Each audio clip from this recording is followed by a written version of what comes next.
Vault! Welcome everyone to the Film Vault. Film Vault's on vacation. Top 5 vacation movies coming your way. That's Anderson. I'm Brian Bishop, your host for this week. Ironically, in person, doing a show outside in the lovely nature for top 5 vacation movies. Top 5 movie vacations. Lovely nature? You call this lovely nature? Lovely nature. I mean, I'm ensconced with like man-made shit. That's true. I can hear the freeway. freeway. There's a few succulents to look at behind you. There's literally a car on fire on the freeway, which I can see the plumage not far from here. And everywhere I look, it's like beveled edges and cut stone. And there's a hedge right there, but even that looks like something. It's trimmed, yeah. Stone is nature. Yeah, it looks like Wrigley Field That's hedge. Right. Welcome to my backyard, everyone, including you guys. This was nice. It was a surprise for me. I felt like it was my birthday because walked into the kitchen, it was sweltering. And It was set up. warm. And Brian's like, yeah, we haven't set up yet. Come outside. Follow me. And I should have known something was up. You're such a rube. So I started walking out. And I'm kicking his dog's poop to the side because it's everywhere. And I'm thinking, It's not exaggeration. And how excited was I when I saw that it was set up outside? You perked out quite a bit. I've been asking to do this show outside for weeks, months, years. Yeah. You did a 180 emotionally. You saw it all happen quite organically. New life.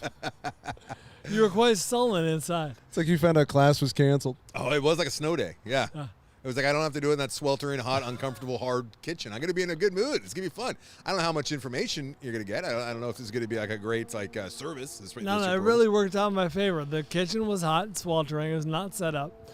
Anderson was surly.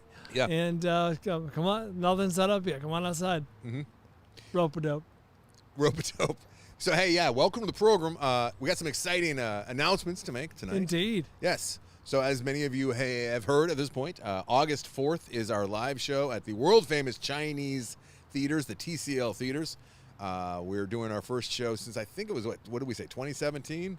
Was the last time we did one there? It was 2016. It was 2017. Yeah, because Tessa was less than a year old. We did one up in the Bay Area in 2019, I believe that was 2020 maybe. No, 20. It must have been. It was right before it was COVID. Yeah. Yeah, and here we are back at it again. Long time coming. The show is August 4th. The doors, I think it's 4 to 6, right? Sunday, August 4th. Yes. 4 to 6. Are the doors at 4? Or No, the doors, I believe, are at 3:30. Yeah. I should put Avery in touch with the guy who our contact over there. Got a couple of them, but I'll put him in touch with either Tom or Matt or both. Guy. Matthew or Tom. And we also have the pre-party thing going on. Brian likes to call it the VIP. This is so exciting. This is a good sign, everyone. They're making us go to the bigger room. Yeah, so it looks like the VIP, we are expanding it to, it's not going to be crazy, but so far we've pretty much just sold the VIP tickets because the ardent fans come out first, right? If you were there last time, you know the VIP room we were in. It's very nice, a little cozy room up above the theater, but enough of you maniacs have signed up for the full experience. They were like, oh, got to move to the bigger room. Plus, we're going to have like a lot of the Film Vault family there. Yeah, right. We're going to have everyone that helps on the show. It'll be like Disney. It'll be like characters roaming around. Take a picture. That's the same thing you say when you go on Corolla cruises. Yeah. It really is like you're like, you should come on a Corolla cruise. It's great. It's like you're like a Disney character. You're walking around and people are like, hey, Mickey. Hey, Mickey. But they're saying, hey, Brian. Can I say you should come? Because I do not. Well, you were just trying to get my ire because you know. I've never thought that. Can you imagine a worse hell for me than on a Corolla cruise? People going, oh my God, is that Anderson? Oh my God. That would be my hell. Have come. Oh my God. I'm realizing how great that would have been. Abuse. But no, many of you, I bet, I think it's fair to say that about half the people that are going to end up showing up at the live show on August 4th from 4 to 6, as well as the pre-party show, I bet more than half of them I've talked to. I bet it'll be probably closer to 3 out of 4 people I have had some kind of contact with, whether it's emails or does that include me? Phone calls, including you, Brian. Right. Like Josh Butler. I don't think he's going to be able to make it. Actually, I know he's not going to be able to make it because what are you pointing at? Just you information. Because I can't read. Okay. I can't read. Link to tickets can be found in the show notes. We got $25 general admission, $75 for the VIP, and 20% off the general admission for those Patreoners out there. Nice. Yes, we're giving your $5 back essentially as a priced into the your ticket discount if you would like to come as a thank you. You've given us enough. I mean, Florence, you haven't, but Florence is going to be there. I know somebody else from the past will be there. I talked to that person on the way here, actually, and I also Exciting stuff. So one of the main thing that we're doing around this live show, other than the top 5, which will be a very fun. We're sticking with the 80s, or can it just be absurd? No, it's just absurd action. My action scenes. number 1 so far is not from the 80s. Okay, so absurd action sequences is literally what it's going to be, but we're calling it scenes. Yep. We're not going to be showing full 5 to 7 minute scenes. Speak for yourself, buddy. Well, we it might, is a limited time. depending on how much we drink at the VIP. We have the theater at for 2 hours. So, oh yeah, I should. What they were talking about earlier too is the VIP. We are expanding it, so it's going to be not just like 18 people. I think we're going to have like, I think a capacity of, we're going to cut it off at like 40, I think. So there are still a few of those tickets left, not a ton though, but we're going to have actual bartenders that we're paying for, and as well as beer that Bryan is going to be getting a hold of, right? So that'll be fun. That'll be a fun little pre-party. A lot of time to hang out and talk a little bit before the actual show. And the show will begin. And then Did you mention the merch? That's what I'm getting to. Okay. So we're going to be on the top 5 absurd action sequences. And Give it's them also honest. a coming out party. Big announcement. We are rebranding. We have a new logo. I will give the credit to the genius who came up with this. His name is a You're little welcome. tough to say. Ati. He's from Norway, I believe. I could be getting that wrong. It's I a don't know, sharp Ati. looking logo. I'm But he excited lives- to debut it he on lives some in the new stuff. in the UK now. But yeah, we have a very, very cool logo that I've been sitting on for a couple years now, and I probably should have brought to this program earlier. But now, what better excuse than to It's perfect. to launch our new logo, which is going to be everywhere. It's going to be across all platforms. It's going to be on everywhere from now on, moving forward, at least for the next however long we're doing the show. It's going to be in Times Square. Because this will be our 3rd branding, I think, right? Sounds about right. Yeah, it's about time. But the new one is pretty goddamn sweet. And not only are we going to be unveiling it and using this new logo moving forward after the live show on August 4th from 4 to 6 p.m. at the TCL Theaters. Doors at Chinese Theaters. 3:30. Doors 3:30, Hollywood Boulevard. Also, Los Angeles, California. we have found a pretty sweet deal for you guys if you would like to have this brand spanking new merch on your person or at your home. We are putting together bundles for you guys, and this is us doing business, which doesn't feel natural, but we did a little pre-show on this and everything. We have got a very nice quality shirt. It's not one of these gildings. It's all stiff and cardboardy. Yeah. No, this is It's a nice. not a college tee. Don't start talking. You don't know. I'm backing you up, buddy. You're just going off of what I was there today. If any of you have any grouper shirts or old film vault shirts, actually no, some of the film vault shirts from the past weren't great.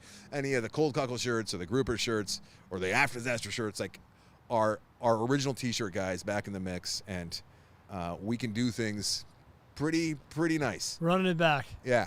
If we do it, grassroots, and we do it ourselves, and we do all the heavy lifting and the sweat equity, as we like to say.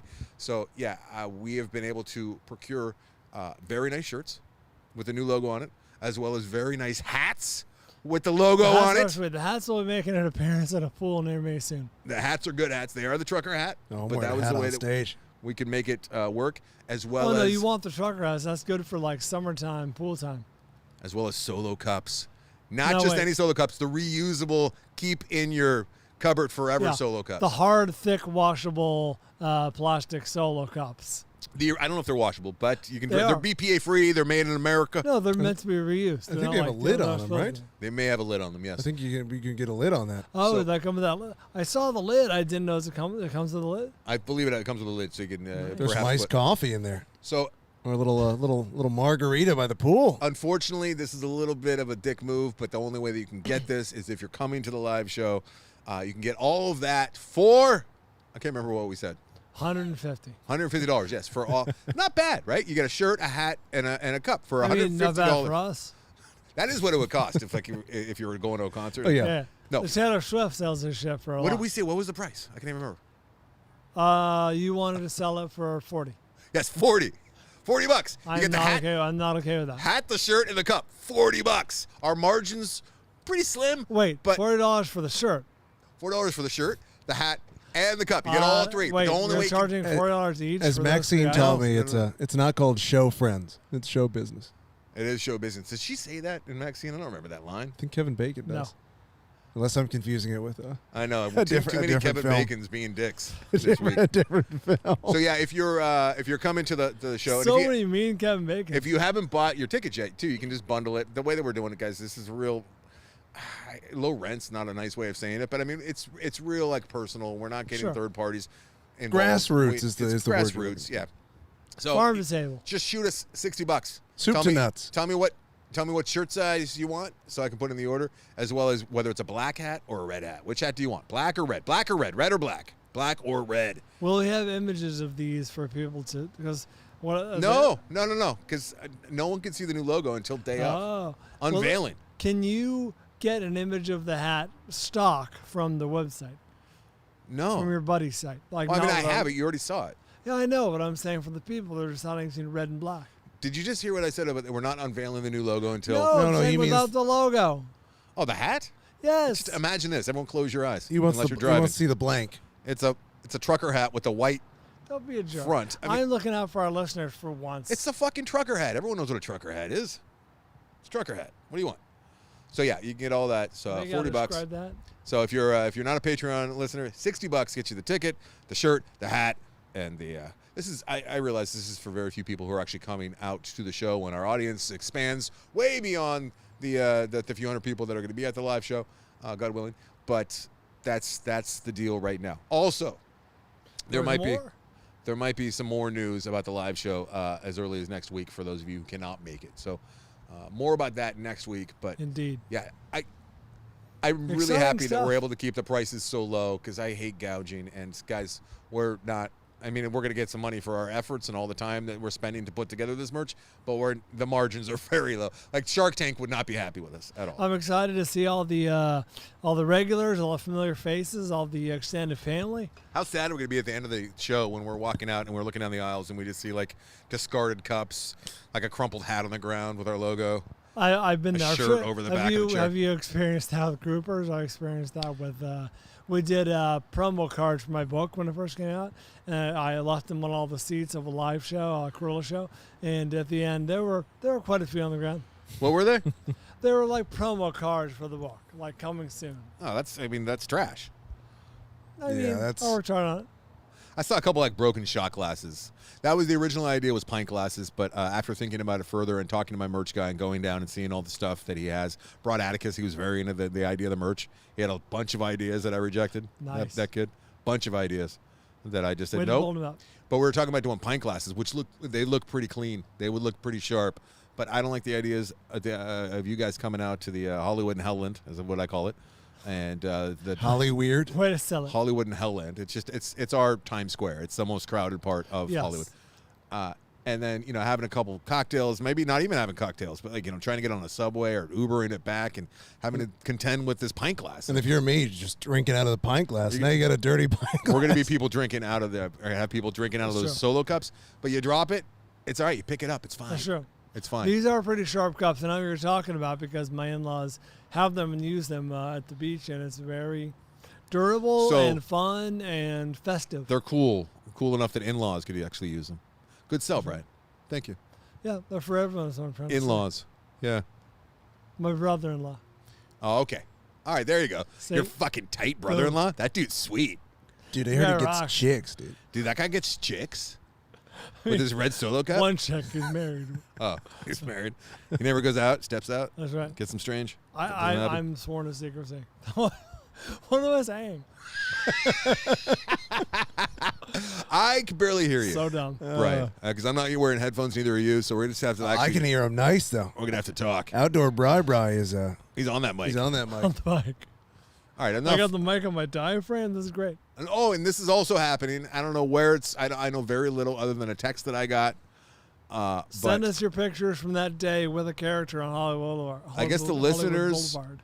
are all about getting Mitch Burns out here, and I'm sure Mitch Burns would also Oh. like to get out here. The Mitch Burns The Mitch Burns. And from somewhere Canada. they got a pool going, and people are throwing money in to come up with the funds needed to get Mitch we're gonna out here. respond. We're gonna get Mitch out here. Yes. I threw some bucks at it. Nice. Where can people find that? I think it's right now on Mitch's Instagram. Mitch, if you want to shoot us a link or shoot one over to And obviously, he's got to buy a plane ticket and hotel room. Yeah, Yeah. You want to shoot He's it over? across the border. He's got to like probably get his green card. Over to Sweet Gotta Drake. go to We'll get it out immigration. there. Hey, and if you Bring up make it his this far, passport. Mitch, if you make it to the door, we will give you 5% off your ticket. Yes. That's our contribution. Yeah. But the prices go up $5 because American. It's America. Yeah, inflation by then, God knows.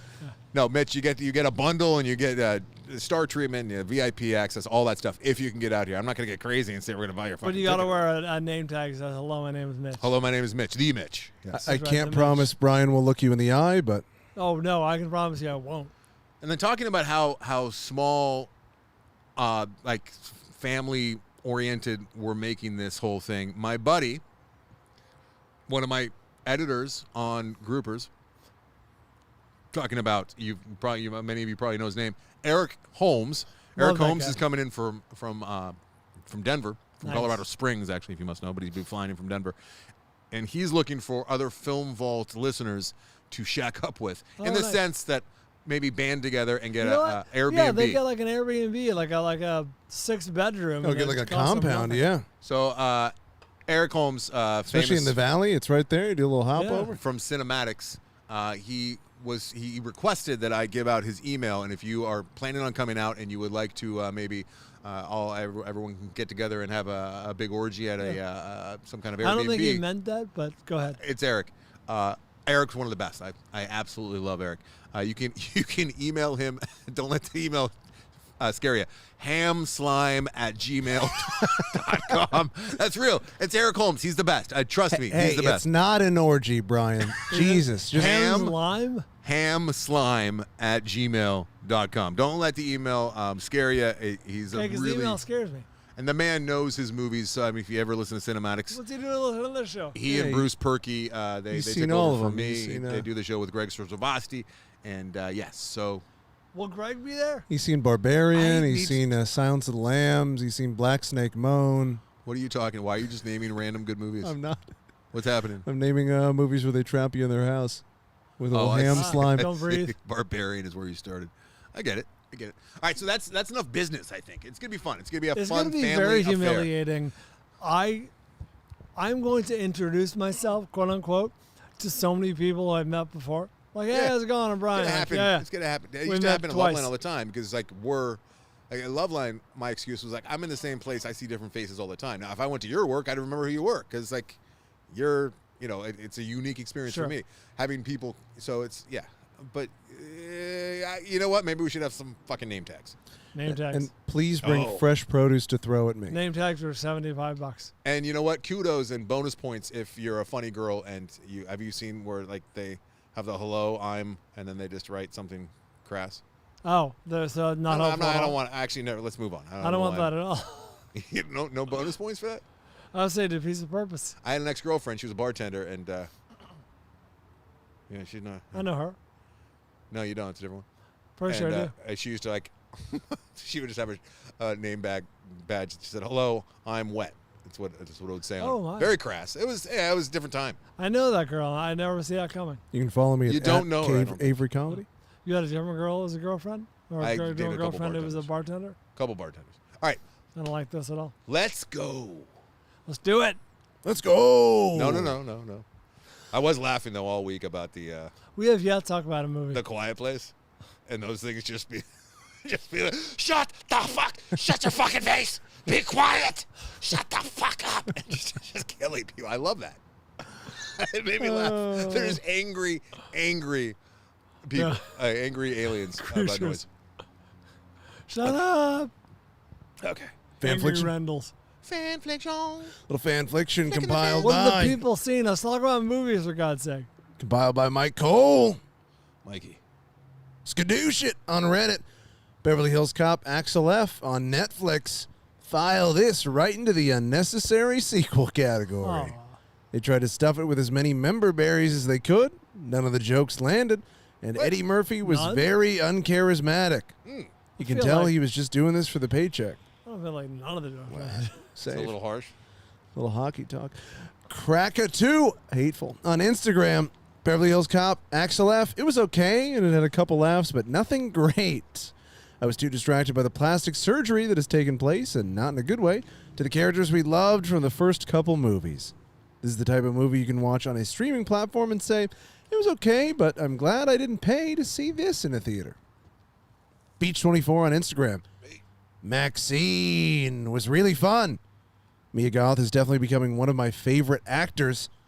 Kevin Bacon is also great as the slimy PI. Kevin Bacon.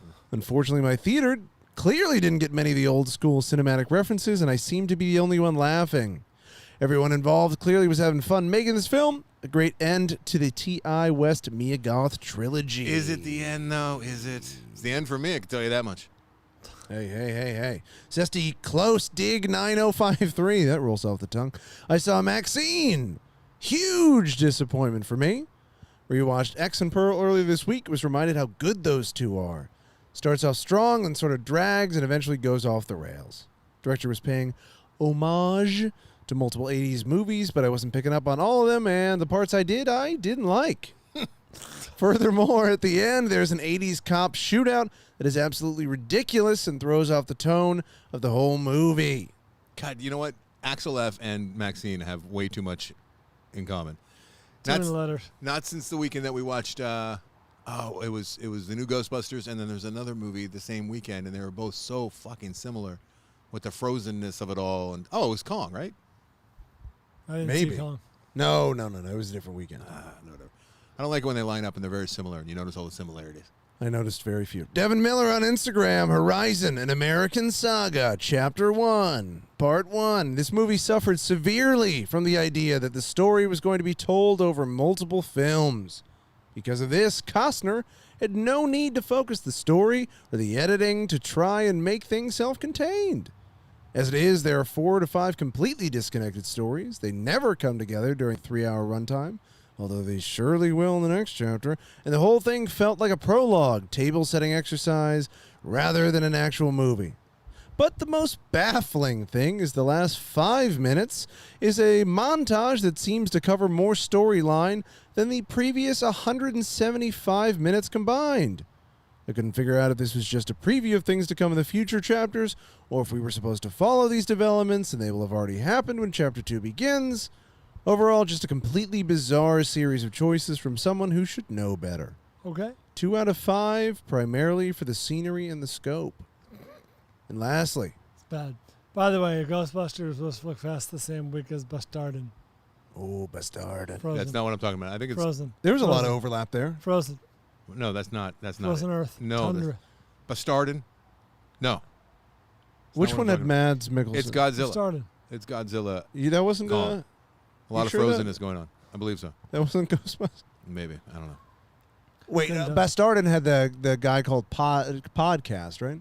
He was the No. Would you guys stop? He There's was a people that side half character. listen He to was this, the- and you're he confusing was people the manor. quite a bit. He was the Lord of the Manor. Mr. Biggs on Reddit. I took your advice and I got high and I watched hundreds of Oh, I've beavers. been waiting to hear what people are thinking about this. That was quite a ride. Super inventive, and although the humor was silly, it kept me extremely entertained. 5 stars. Sour Smart. You're gonna like this, Anderson. I also ate some mushrooms and watched Furiosa. Nice. Dementis was such a great villain. Hemsworth really nailed it. Unfortunately, I had some trouble tracking everything else that was going on, so I'm going to need to give it a rewatch at Fair. some point. I don't know if that's a good mushroom movie. I think it might get a little too into your head. Hundreds of Beavers is a great mushroom. So much movie. fun. Mr. Miggs is really he's Let's- living life. Let's please do a watch along soon with that. Oh, Yes, we are. We're doing that. I still have no updates on the hat I requested from their team. Next Wednesday. Next Wednesday, all right? Watch Well, along. that's Idiocracy, though, right? Oh, yeah, Idiocracy. All right, the following month. But next Wednesday is when we're doing our I'm watch busy. along. What is the date of that? We'll figure that out. All right. For next Wednesday, you're saying? Yes. That is the 17th, July 17th. All right, cool. That's when we're doing our next watch along with all the $10 and above listeners. Next Wednesday. Exciting. And you might want to hop on that sooner or later because we might have a little extra for you for the $10 and above. Little grease on the Just wheels. can't help yourself, can you? Bakery. I can't help myself. I have a hard time helping self. Yes. It's not show friends, Brian. Let's go. All right. What else? Can everyone hear all of the background noise? No. No, these are directional mics. Don't talk to me about mics like you know shit. This guy talks on a mic for 10 minutes directly into it. Now It's he like knows I know everything. things. I can't find anything that makes me think. Are you still looking at this? I still am. I'm gonna Good look. pod. Good pod. I'm gonna look. Okay, let's talk movies. What do we see? I know we're lining up. I'm done. You're done. That's not appropriate. Let's start with maybe the big sexy, the big theater release. MaXXXine. Brian, why don't you take it away there? Ty West wrote, directed this thing called MaXXXine, and it completes the trilogy. MaXXXine. Clever. MaXXXine with Cute, 3 funny. X's. I don't get Is a 2024 film written and directed by Ty West. This completes the trilogy, as it were, of, like Anderson said, X and Pearl. And now we have MaXXXine starring Mia Goth, Elizabeth Debicki, Kevin Bacon in an antagonist role. Michelle Monaghan, Bobby Cannavale, Halsey. Who or what is a Halsey? I don't know who this person is. Halsey. She is mainly a musician, musical right? artist, Yeah. but she has Halsey. been recently getting into acting in the last, I would say, 3 to 4 Lily years. Collins, Simon Prost, Giancarlo Esposito, and Toby Huss makes an appearance. Yeah, why? He was so wasted. All too brief. And he was restrained, too. Very restrained. He just sat there. He was just like, hey, I'm the guy that Did not need you him. might know. Yeah. He should have been Unhinged. in the role at the end that was revealed. All right. So what'd you think, Brian? I agree, by the way. I 100% agree. No, 75% Rotten Tomatoes. This is in theaters now. That This is kind of could shocking be- to me that it's that high. This Really? could be Yeah. under movies that are not made for me. It is a tribute in a way to like pulpy, like neo noir movies, like you know those sort of the icky movies, exploitation movies. Yeah, no, not for me. I would. It's definitely a direct tribute to like 80s slasher movies. Sure, Yeah, like Halloween and John all those. Carpenter, like- Yeah. sure, but also got that detective murder pulp element. You know what I mean? Of like young girls getting killed and blah blah. And dirty PIs. And, Yeah. Yeah. So I love the aesthetic of this. I think they did a Nailed it. miraculous job of The production was great. I creating- was distracted at all times by how many old cars there were. Oh, The just- Rihanna yeah, should have the made an am- appearance in that. The amount of money that they spent making that part of LA and Hollywood look like the mid 80s, and like they fooled me. 85. Like it looked like they traveled back in time. And then roping in the Night Stalker, and I'm old enough to remember when all that stuff was going on, and that was somewhat interesting, even though I don't feel like Should it we really set up paid the off. plot? Yeah, go ahead.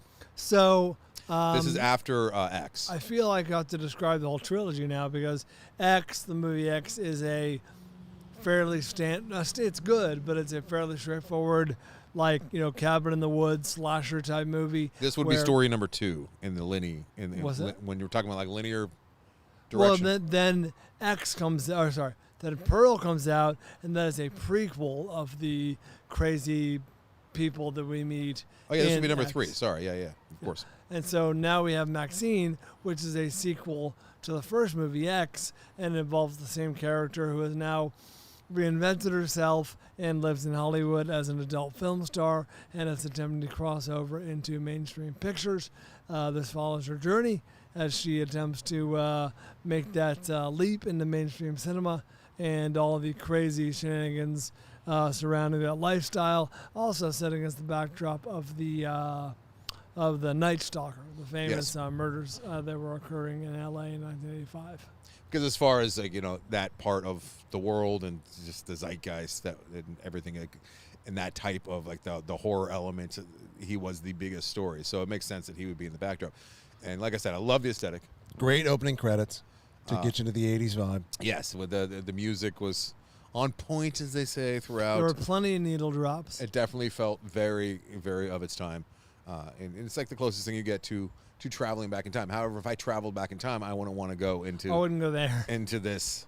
I wouldn't mind this part of the city necessarily, but I wouldn't like this vibe, or I mean this genre, I guess, because you and I we weren't raised on horror. We don't really have a fascination or appreciation for the slasher films that this is a tribute to. And my biggest, I think, problem with it, I think I would have liked it a whole lot more. And it is and it isn't really a problem with the movie, but if another movie didn't exist, I would like this one a whole lot more. What movie is that? And it's Once Upon a Time in Hollywood. Like, this was a very, very poor man's version of Once Upon a Time from the reinvention, the time period. There's certainly some similarities. The backdrop, the real life events occurring in the backdrop, and it's just the characters weren't nearly compelling enough for me to care.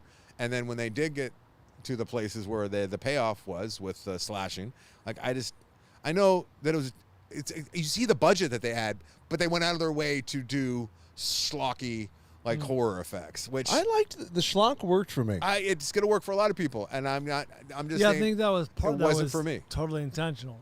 Yeah, right? For sure, 100%. That was the ethos of the film. Honestly, I was kind of bored throughout a lot of this movie. Yeah, I'm sad to say I was too, but I just think that you're right in the sense that this is made for some people who are going to eat this up. Yeah. It's not me.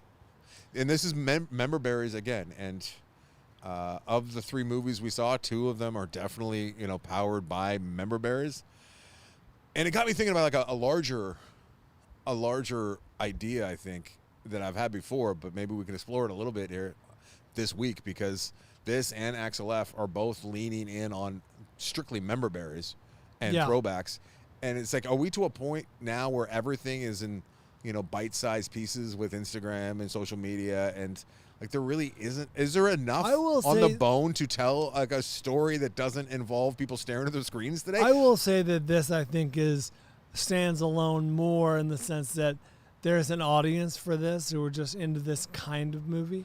No, I know. And when you're comparing it strictly to Axel F, but I'm saying there's so many of these types of movies where it's paying tribute to a different era, a different time, something else that's not right now, and we don't. I mean, maybe I'm wrong, but it's like, how are they going to make movies about this time 20 years from now? It's just going to be a bunch of people experiencing Instagram and playing video games. Remember how much fun remembering was? It's just a bunch of people like wanting to be on TikTok and looking at other people on TikTok. You know what I mean? Yeah, those would be and the wishing least they were in a different time. This would be the least compelling era to depict. It really will be. And you know what we're going to get? We're just going to get a whole lot of like pandemic era, because that's easy to like nail with the masks and empty streets. But I mean, how do you do post-pandemic? Like, I know that shit's going on, but for the most part, it's just people watching other people on their screens. I don't think people have come outside yet. I think there's still. Well, they have. They've gone into theaters and they haven't learned how to behave themselves. Yeah, that's true. I think it's an extension of their home, though. So yeah, I think that the people this was made for, I think it nails it. Did you have a problem with Kevin Bacon? It felt like he was in a different movie. I was tempted. This is going to sound strange. I was very tempted to have a problem with him, but it seemed like he was having fun. It seemed like a lot of people were having fun involved with this Kevin movie. Bacon Were probably was having a great chewing time. it up, and I was like, you know what? Fucking go for it. But the DeBecky character and She the was Kevin great. Bacon character aren't in the same universe. They don't coexist. Bobby Cannavale was great, but he was also on his own. He was in his own thing. And Cannavale is always great. But he was like on an island doing his own thing. I liked Giancarlo Esposito because he was doing something other than the one note they make him play every time, which is the villain who's silent and brooding. This one, he got to have much more fun. You actually liked him. Yeah, and he got to have more dimensions to his character. To be my agent. He goes above and beyond. I wanted him to be my manager. You wanted him to be your agent? He was so nice. I think I enjoyed this the most.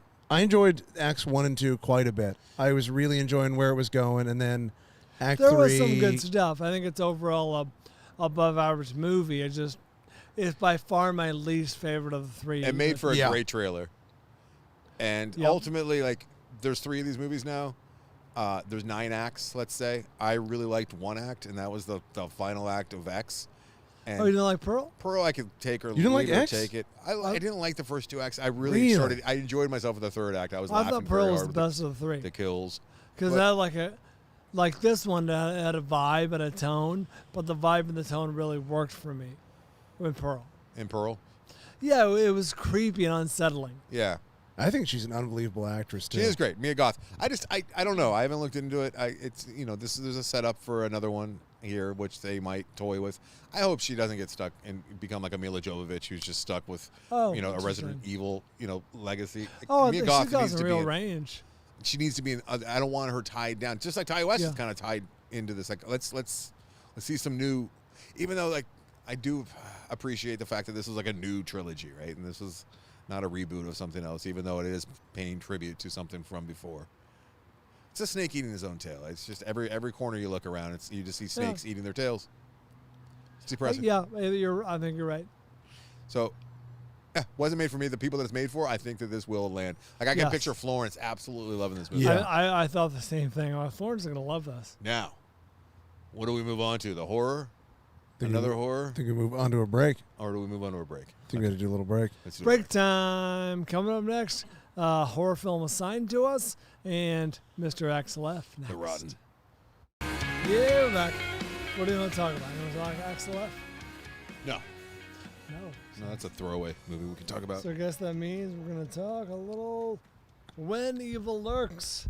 When Evil Lurks, the 2023 film, written and directed by Damien Rugna, starring, Into the mic. I'm sorry. I'm trying to read here. Ezekiel Rodriguez, Damian Solomon, Silvina Sabater. 97% of Rotten Tomatoes. This can be streamed on, I watched on Hulu. I think it's also on Shudder.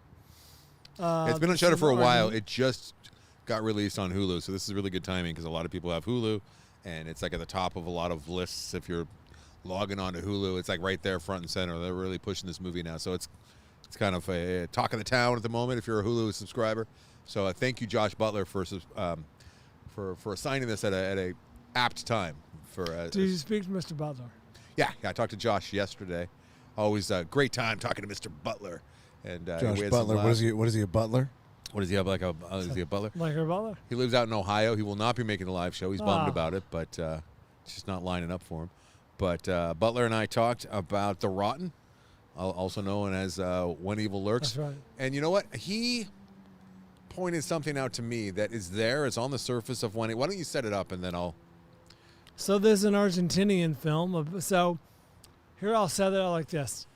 The opening scene, did you watch this, Avery? I did. This is a well-made fucking In movie. the opening scene, two brothers are out with shotguns patrolling their sort of countryside farmland. Oh, they're in their house, and they hear gunshots in the distance, and they look out the window.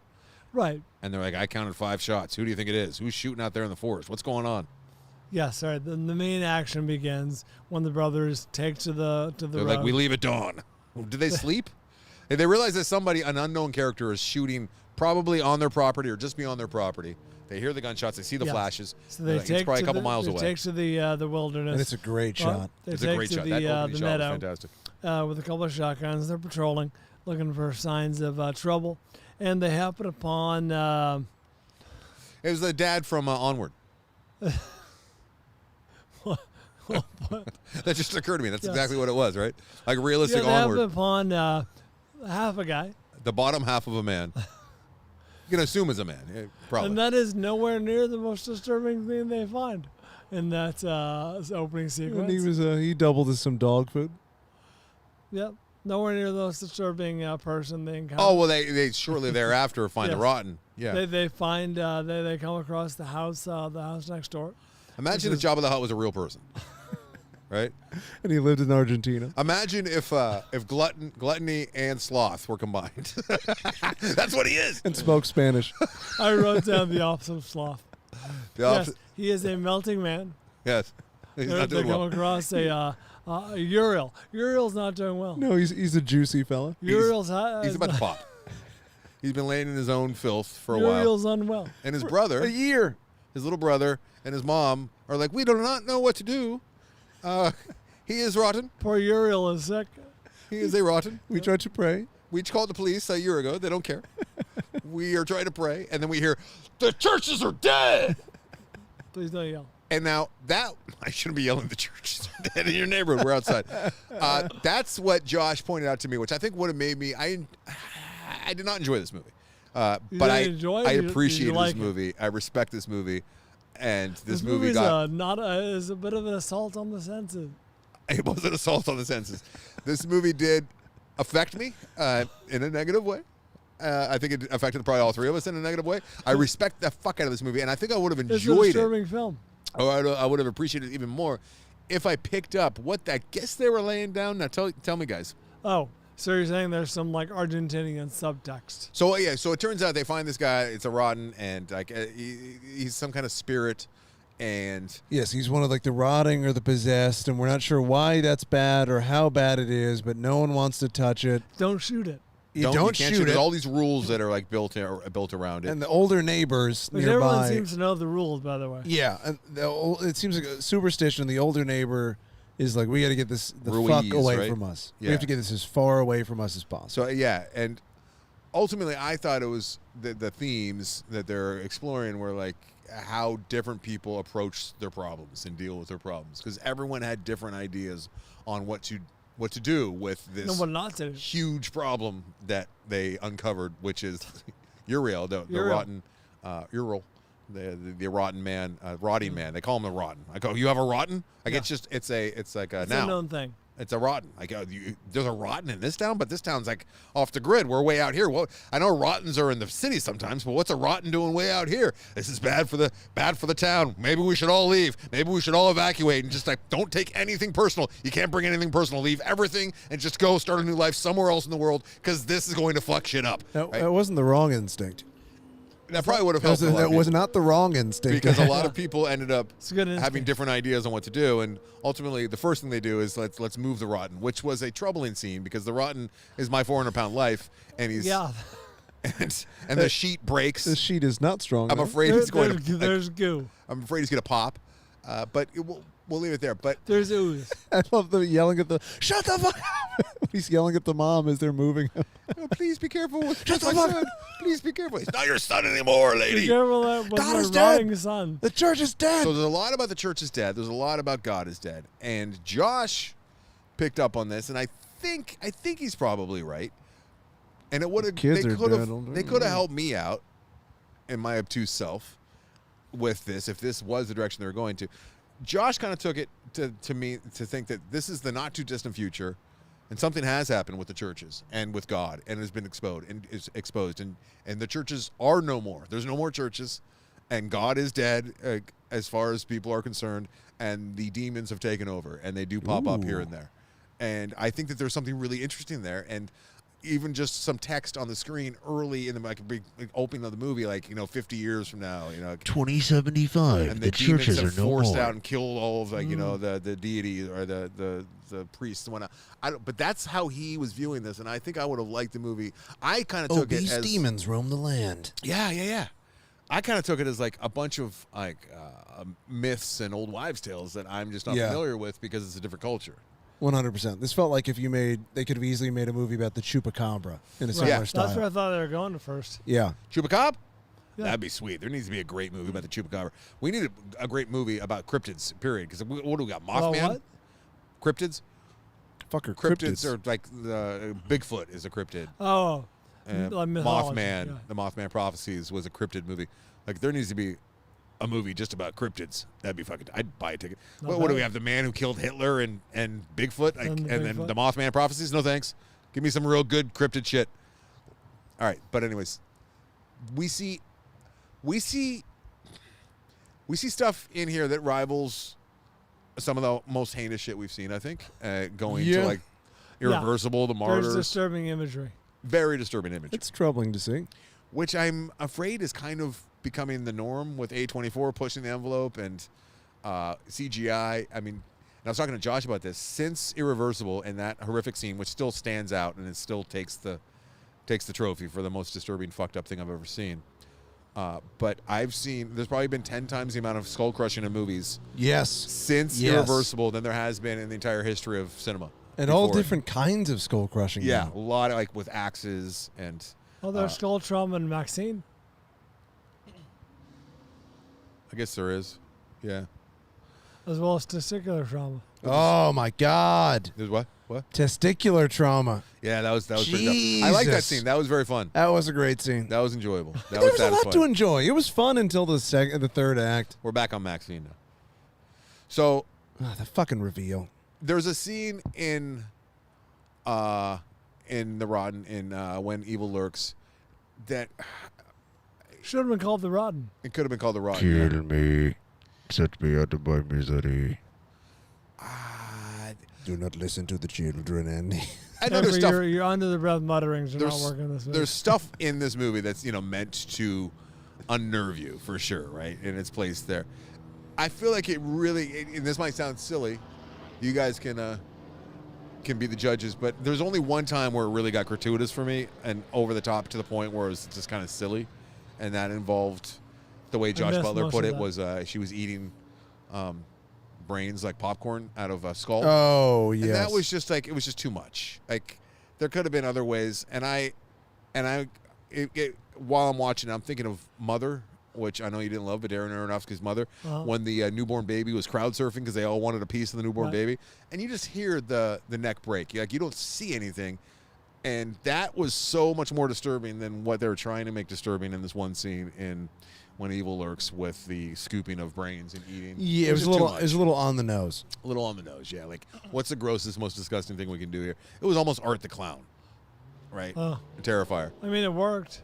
Did it? It didn't. Well, it worked in the sense that, I don't mean that one moment, but I mean overall, like, there were many moments I'll not forget soon. I thought the dog scene was the dog more scene was effective. hilarious. It was very That funny. was more effective. It was stressful, but then when it actually finally started happening, there was a release there, and I really enjoyed that. That was very I upsetting. was laughing. And we all Strange saw it. looking dog. I like Weird how looking dog. strange looking half-human dog. That was well shot. And I really liked how, they let us know, like they telegraphed it with the sniffing of the clothes. We're like, oh, we know where this is going. He's sniffing that underwear very deeply, and we know what's happening. Oh, you know what? And there was something very interesting with spirits and autistic brains, which was very creative. I like this movie. It's not like something that I can't wait for people to go out and see. But once again, the people that like this type of tone are going to fucking love this movie. I would say it's pretty low on the. It's not so much scary. It's more gross. It's low on the fun scale. It's low on the fun scale, and there's not a lot of jump. I was never scared. I was more upset. Yeah. There's a lot of creepy and upsetting things. It's more upsetting than scary. It's unsettling. Yeah. I was talking to Tony Morfitt a couple weeks ago, and we were talking about the idea of being scared. And I still can't quite access that part of my brain where I seek out horror movies. And I know there's a ton of people. And we always go back to Florence. My son, Atticus, he's 7, and he loves being scared.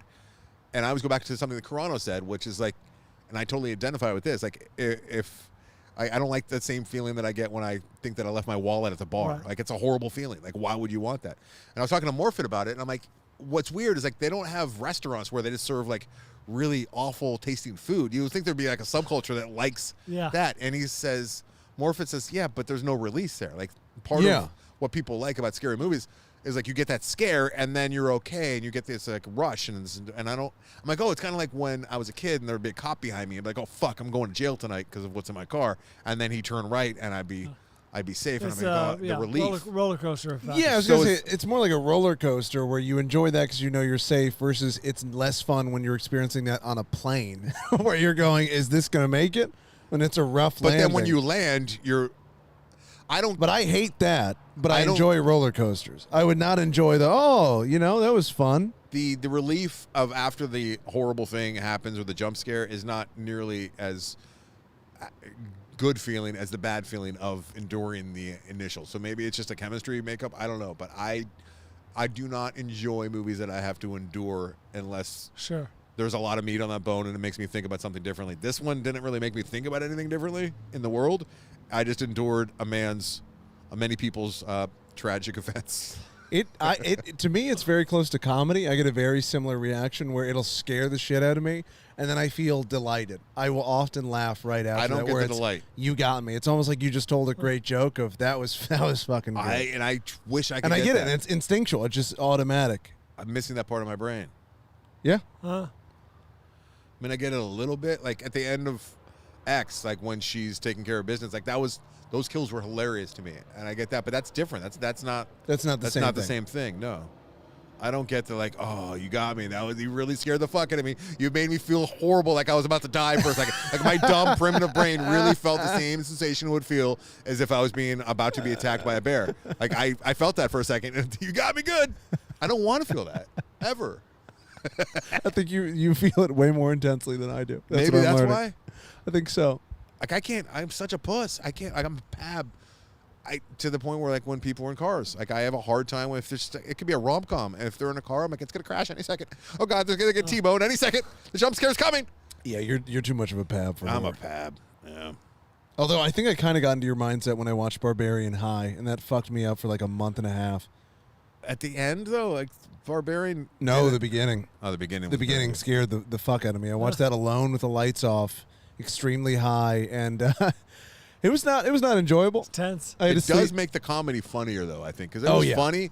Justin Long's character was very funny, but I don't think it would have been not nearly as funny if it was in a regular drama or something. You know, it had to have that horror element to make it really funny. That was him with the tape measure was some of the funniest shit that I saw that year. Not much humor in When Evil Lurks. No, they're not going for much. Is anything played for laughs?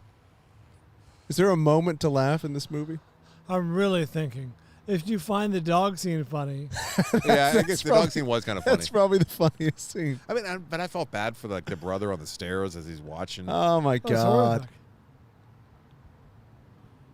Yeah, I guess. Yeah, while he's getting naked, that's kind of funny. Like, what the fuck? Oh, he's stripping Imagining, down. like, Yeah, that you is know, the it's only- it's yeah. the ex-husband is in your house. He's not even supposed to be there, and he's like getting naked in the kitchen and saying, "Get shit, let's go." Get the children out of here. I can recommend this movie to the type of people that like everything we just talked about. Yeah, some people are listening like, this sounds great. Yeah, It's elevated horror. If you like horror movies and like me, and you'd somehow miss this is well worth It's your very time. well done. it's a very different horror movie from MaXXXine. It really runs the gamut Oh, of yeah. different types of horror movies. MaXXXine's kind of tongue-in-cheek, whereas Yeah. this Yeah. one goes for it. Yeah, there's no tongue in cheek here. And I would like MaXXXine so much So more if fun. Once Upon a Time in Hollywood didn't come out 4 or 5 years ago that I absolutely loved, and I felt like there was just too many parallels, and this felt like the poor man's version. Would you like to to have liked MaXXXine if instead of the schlock it was just brutal? If it was like true, just slasher, it's fucked up. It feels real. It feels like the cutting and the stabbing and the killing. No, is- because I didn't care about any of the characters enough to care about the deaths or the killings. They didn't earn. It was so over the top and ridiculous in that 80s. And I do think that a lot of the 80s schlock, it comes from a place where they were trying to make like good horror movies, I think, but they just couldn't afford it and they didn't have the ability to make them. And now we're celebrating. It's almost like a continuation of Ed Wood to an extent. And it's Yeah. like a lot of these guys were trying their best, you know? I don't know. Maybe I'm overthinking it. I don't know. I don't want my mind to go back to Frankenhooker. Speaking of overthinking, let's talk a little Axel F. overthinking. There's a scene in particular that was very overthought, but I appreciate it. I'm like, you know what? Maybe I'm in for the ride. Let's go. Let's see what Axel F has to offer. Beverly Hills Cop Axel F is a 2024 film directed by, hold on, let me get the... You can just say Eddie Murphy. Directed by Mark Malloy. This Do you is think Eddie feature Murphy debut. accepted any direction that he got from Mark? No, and I'm glad he didn't because I don't think Mark was helping anyone else. I wish Eddie directed this film. I'm Eddie sure he- Murphy stars with Joseph Gordon-Levitt, Taylor Page, John Ashton, Judge Reinhold, Paul Reiser, Luis Guzman, and the aforementioned Kevin Bacon. Get in the mic. Kevin Bacon. 66% of Rotten Tomatoes. This is streaming on Netflix. Feels low. Give me an idea. For Into the mic. You're like so far off the mic. For a future top 5. How do we phrase this? I was thinking about Kevin Bacon can play both antagonist Yeah, I was thinking and the exact same protagonist thing, Brad, well. right? What's that? I was thinking the exact same thing. Like, it's about time we do this. Yeah, top 5 Switch hitters. actors. I like that. But actors that can do both heroes and villains, antagonist, protagonist, pretty effortlessly. I like top 5 switch hitters. I think that's That's Not what they bad. are, right? yeah. Yeah. Playing All from right. both sides of the plate, good and bad. I like this movie a lot more than I probably should have. I did likewise. And I mean, I saw everything they were doing. I saw the numbers being painted, and I'm still like, you know what? And I got the paint on my hands. I'm sitting at my house by myself, remembering how much I loved this movie when I was a kid. They're doing most of the same stuff. I was shocked that they didn't bring out a fucking banana to put in Yeah, the yeah, the tailpipe. tailpipe. Damon Wayans strolls onto set. They brought back all the hits. I hate that. I do, but when it's something that you love, I forgave it. And I really got on board when I was like, this is kind of just like another one of these Netflix fucking movies, which it was in a lot of ways. But there's a scene where they're trying to scare one of the lead characters who's a lawyer for a guy who, get this, has been framed. She's trying to prove that he is innocent, and there's more to it than that. There's some heavy hitters involved who don't want her to win her case and prove that this guy was framed, so they need to scare her. They could just follow her into the parking structure, which they did, and they could have just taken out a gun, which they did, and put it to her head, which they did, and said, hey, we're on to you. We're going to kill you if Don't you do this. Don't do this. And then they could have Drop the walked away, case. which they didn't. Instead, what they did in public was it a van? Broad daylight. Broad daylight. It's a She's tow truck. on like During the rush hour. eighth story of this parking structure. Downtown. And they had this van back into her. It was a tow truck. A tow truck, yeah. And push her out of the structure. Not to kill her, mind you. No, just to send a message To in her very dangle nice her. BMW. And they had a tow cable connected to it so that she would be pushed all the way out of the parking structure. And then like she's bungee jumping. Fishing bait, yeah, or bungee jumping in her car. All the way out and dangling. She would have gotten the message if they just held the gun to her head. I wrote that down exactly, which is, you're not gonna believe this. Needlessly elaborate. That would have been So over the top. very effective, and probably much more in your interest is just like you said, flash the gun, like the very public. Like who threatening. okayed that? Yeah. Like whoever's at the top, we know, but we're not going to give things away. Like immediately fire those guys. Like there's no fucking need for any of that at all. Even No, like in broad daylight, going up to her with a gun and possibly exposing yourself. But there's no advantage to doing it None. in the very elaborate way, none. aside from enjoyable filmmaking. And I'm like, you know what? That was a very expensive little action sequence there. I'm in. What else they got? You know what? There were a lot of those. There's a lot to like. A lot There were to a like. lot of those like moments where I'm like, okay, probably be in their best interest to not have a shootout on Rodeo Drive, but hey, it's fun. In, It is in, fun. in pink rhinestone cowboy boots. It was very 80s. Once again, it was how they did things back then. And I'm wondering about like, the new kids who are watching this and they have no context. And they're just like, do they like this new style, which is a new style to them? Or do they realize that it's like throwing back to a lesser time of filmmaking? Like what, how do they, You know, I don't know. You know what it was? I got to feel dumb for 2 hours, and it was wonderful. And I just got to embrace Did you being laugh? just Oh, I I laughed. laughed a lot Oh, with the stupid I movie. laughed. I did. I was I bet delighted. like one out of every two jokes probably landed for me. Oh, yeah. That's a high ratio considering how many jokes there are.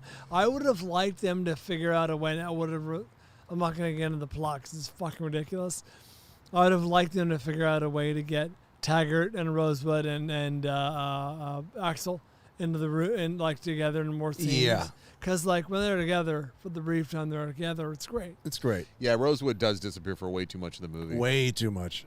And, And Taggart's not given enough to do. No, I don't know if and he he's could have kind of done out much of more. character. Like he's like grumpy old like cop. And Taggart's it's like, the no, chief now, and he's in Yeah. charge of things. And Eddie was fucking great. He knew what movie he was in, and he was the only one who was able to bring the drama or make you care a little bit about the stakes. yeah, I felt like he was very good with the tone, where it was, we're going to be funny here Sure. and then back to serious.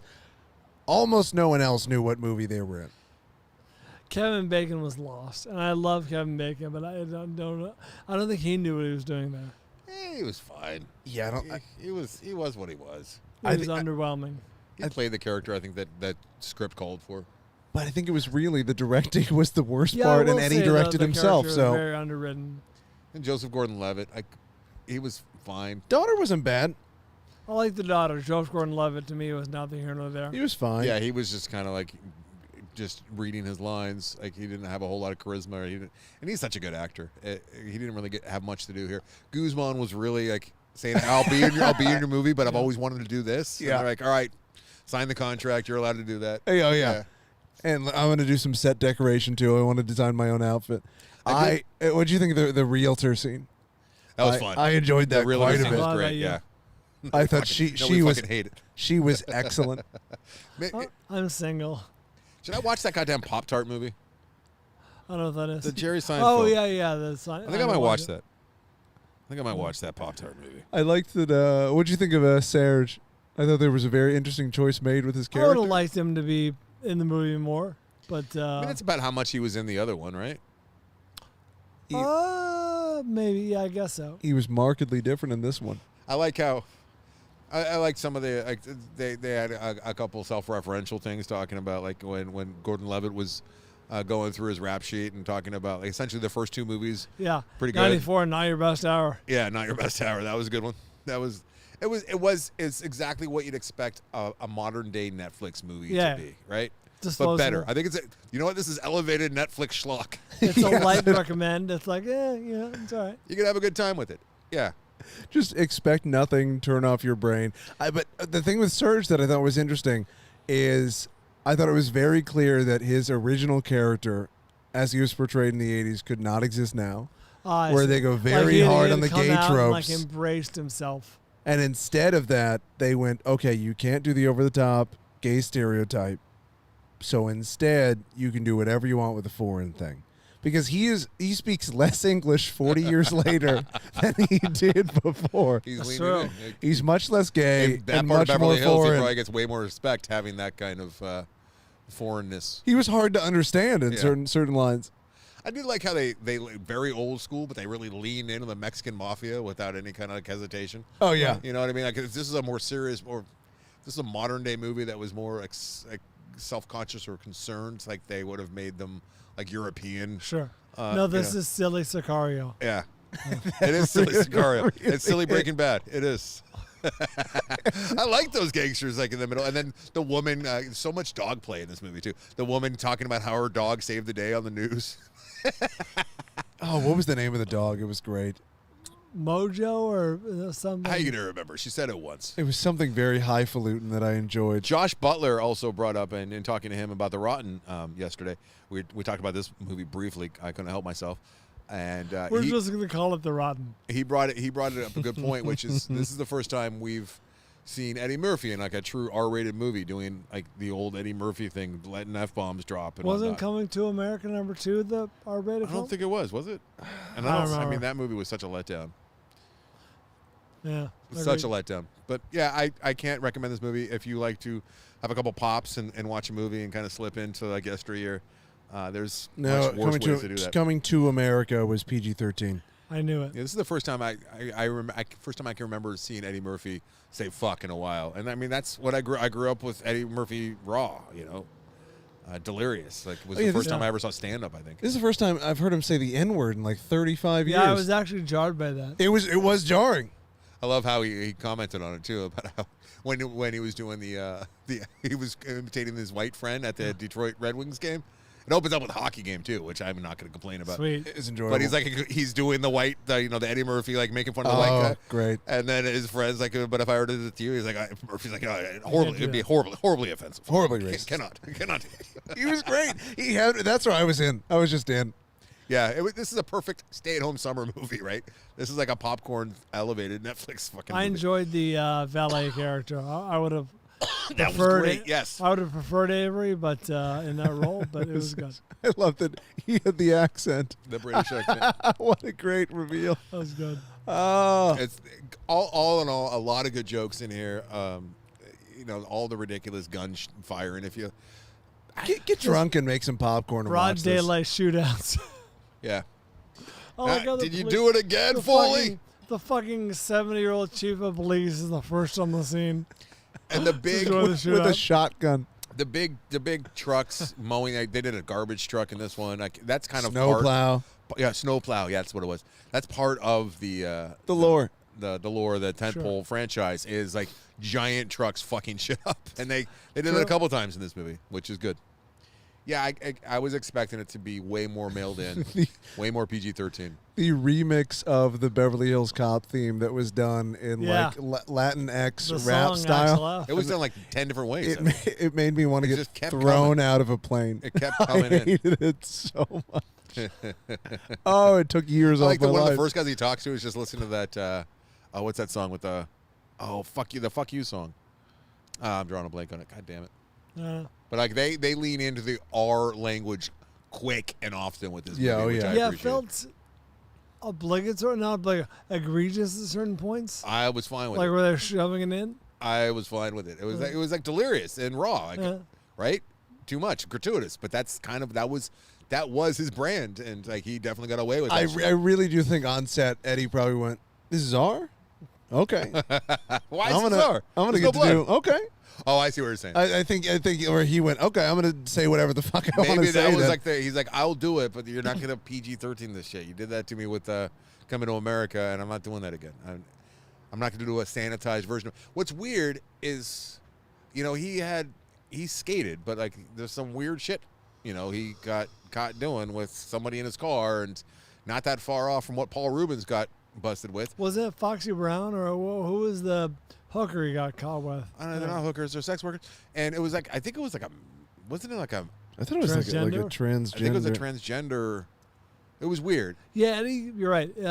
Skated on what could have been a career ender. But what happened? Yeah, it would have been, and it was a career ender for Paul Rubens, and he wasn't allowed to do anything with Pee Wee anymore for a while. I don't know if that lasted forever for the rest of his life, but and then this happens with Murphy. Yeah, and 97. They make him a donkey, and like strictly for kids. After that, I'm like, why can't he be Eddie Murphy again now? Like, why are you shoehorning him into like kids movies and shows? Let Murphy be Murphy. Yeah, He was transsexual prostitute arrested in Eddie Murphy's car in 97. That's weird. He was Mushu. Mushu? He was the wacky sidekick in Mulan. I didn't mean to bring up his transgressions, or if they're to each his own. Who fucking cares? Let the man. I didn't mean to do that. I didn't want to sully or bring things up that. Yeah, why do you gotta do that? I don't know. It was interesting that since that happened, has he been in an R-rated movie since '97? I don't. What? We haven't seen him in a long And she time. died after falling 5 floors after she locked herself out of her apartment and tried to use a towel as a rope swing to go down from the roof into an open window. That would have worked in like a Beverly Hills Cop movie. Yeah, she was an That's Axel an F. Anderson move. That is an Anderson move. That's What almost was how her I name? work my. Shalimar Was she had like Sealy? a name or a pseudonym or something? I thought. All right, let's put She was Fanflickssions American to Samoan. bed. Known professionally as Shalimar or Atison Sealy. Shalimar. All right, coming up next. Movie Oh, he's button hooking me. vacations after this. Hey, don't button hook him. Let him play the fucking music. Killing me.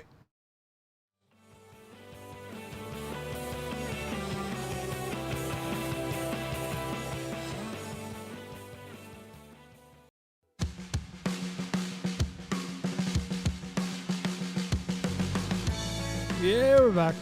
Time to talk some vacations as depicted in film. I realized, Anderson, with my setup here outdoors, the laptop over there, I'm not going to be able to read my notes, which maybe is better. Just free form. Maybe. Free form. I would imagine that for sure it's better. I think it's gonna be great. Yeah, we're gonna be more relaxed on this one. Yeah, we're on vacation, bro. We should have done this poolside. I'm not pool. Really leaned I cannot into. be there. Well, no, I do, but you would have to travel True. to me, which is not. Oof, I'm out. Atticus just asked me very, very plainly the other day, like, why do you always have to go to Brian's house? I'm like, because he's a very lazy man. Good. You answered him honestly. It's And good. thank God for Tease him. the- He has a brain tumor, so I let him get away with it. But Your son is. Oh, I see. Yes. Tessa is often excited to see you both. Oh, that's Not nice. equally excited, but excited. That's nice. it's not true. She could not give a shit Uh. when we walk in. She Hey, plays it cool. I think Tess has warmed up to me. before we She get any doesn't further, dislike you anymore. That's good. further down the show, I would like to say that our next assignment is coming from Mr. Travis Berry, who gives us his fourth assignment, his fourth movie he's assigned to us. This one is The Governor, a 2016 documentary. I believe it's streaming a few different places. So that is our next movie, The Governor. Is it spelled the governor? GUV''NOR. And then we have Jujitsu Kaisen coming from Tyler Booth very soon, also known as Just Tyler. And then as well as Emily from Nick Eats Cake, 2022's Emily. And then are you ready to pay off random things you've learned from movies? I can do it as early as next week if you would like to. No, I need more time. Oh, Jesus, Brian. Yeah. Jake Verner's been waiting for quite some time. I want to do him justice. You got to watch Axel F. I learned a lot of shit from Axel F. It's not true. Oh, I learned I wish I was dumb. It was nice. That was my I vacation. felt bad for Judge's asymmetrical face. Oh man, that was hard. Bad.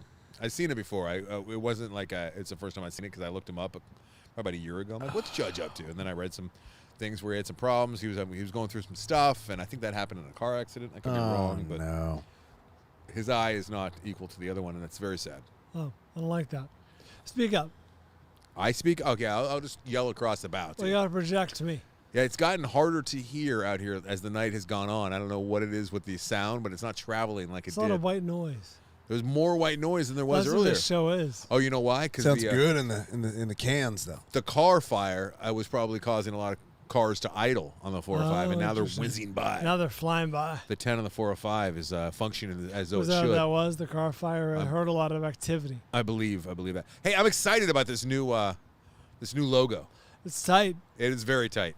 And today when I was with a professional, a guy that does merch for a living. Like, he makes people's merch come to life by taking their logos and whatnot and putting them on products. And he's a guy, I love Mark. I used to do business with him quite a bit, but back in the day. And I hadn't seen him in a long time. Anyways, he and he's got two staff, and they're all like huddled around the computer, and we're talking about the new logo and the merch that we're doing, and they're seeing it. And I just hear them all like agreeing, like, oh, the new logo is great. It's so much better than the old logo. And I'm like, I got this rush. I'm like, fuck yeah, we're on to something. I'm mad at myself for like sitting on it for as long as I did. They're like, this is a really, we see logos all day. This is a good looking logo. And I'm going, this is fucking awesome. And I'm all happy. And I'm looking at Atticus, and Atticus is like happy. He hears what they're saying. He gives me a little high five. And then my brain does that thing that it does. And I'm like, oh, wait.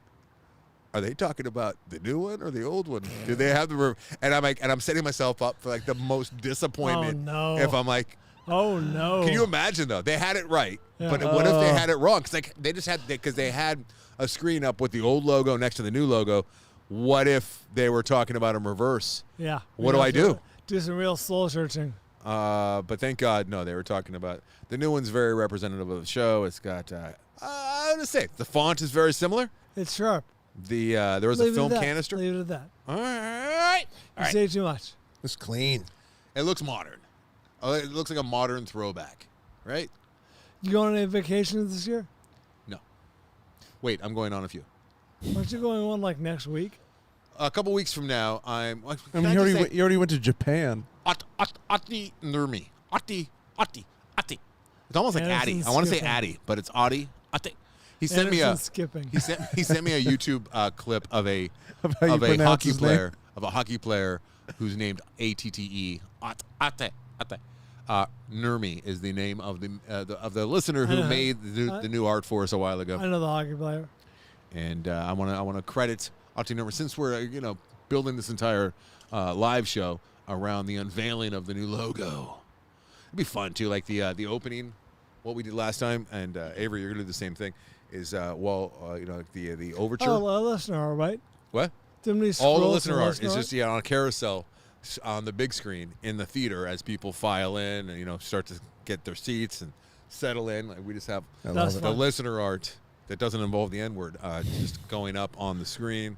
So it's one just after a still. the other, not that one, and we'll probably have some music playing. Right? It's almost like a wedding.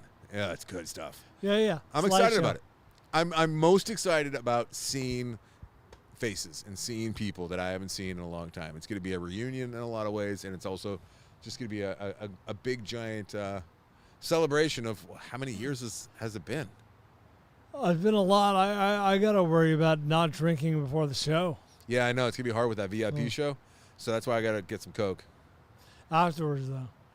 No, It's on. like before. It's on. What? He I says said afterwards. It's on.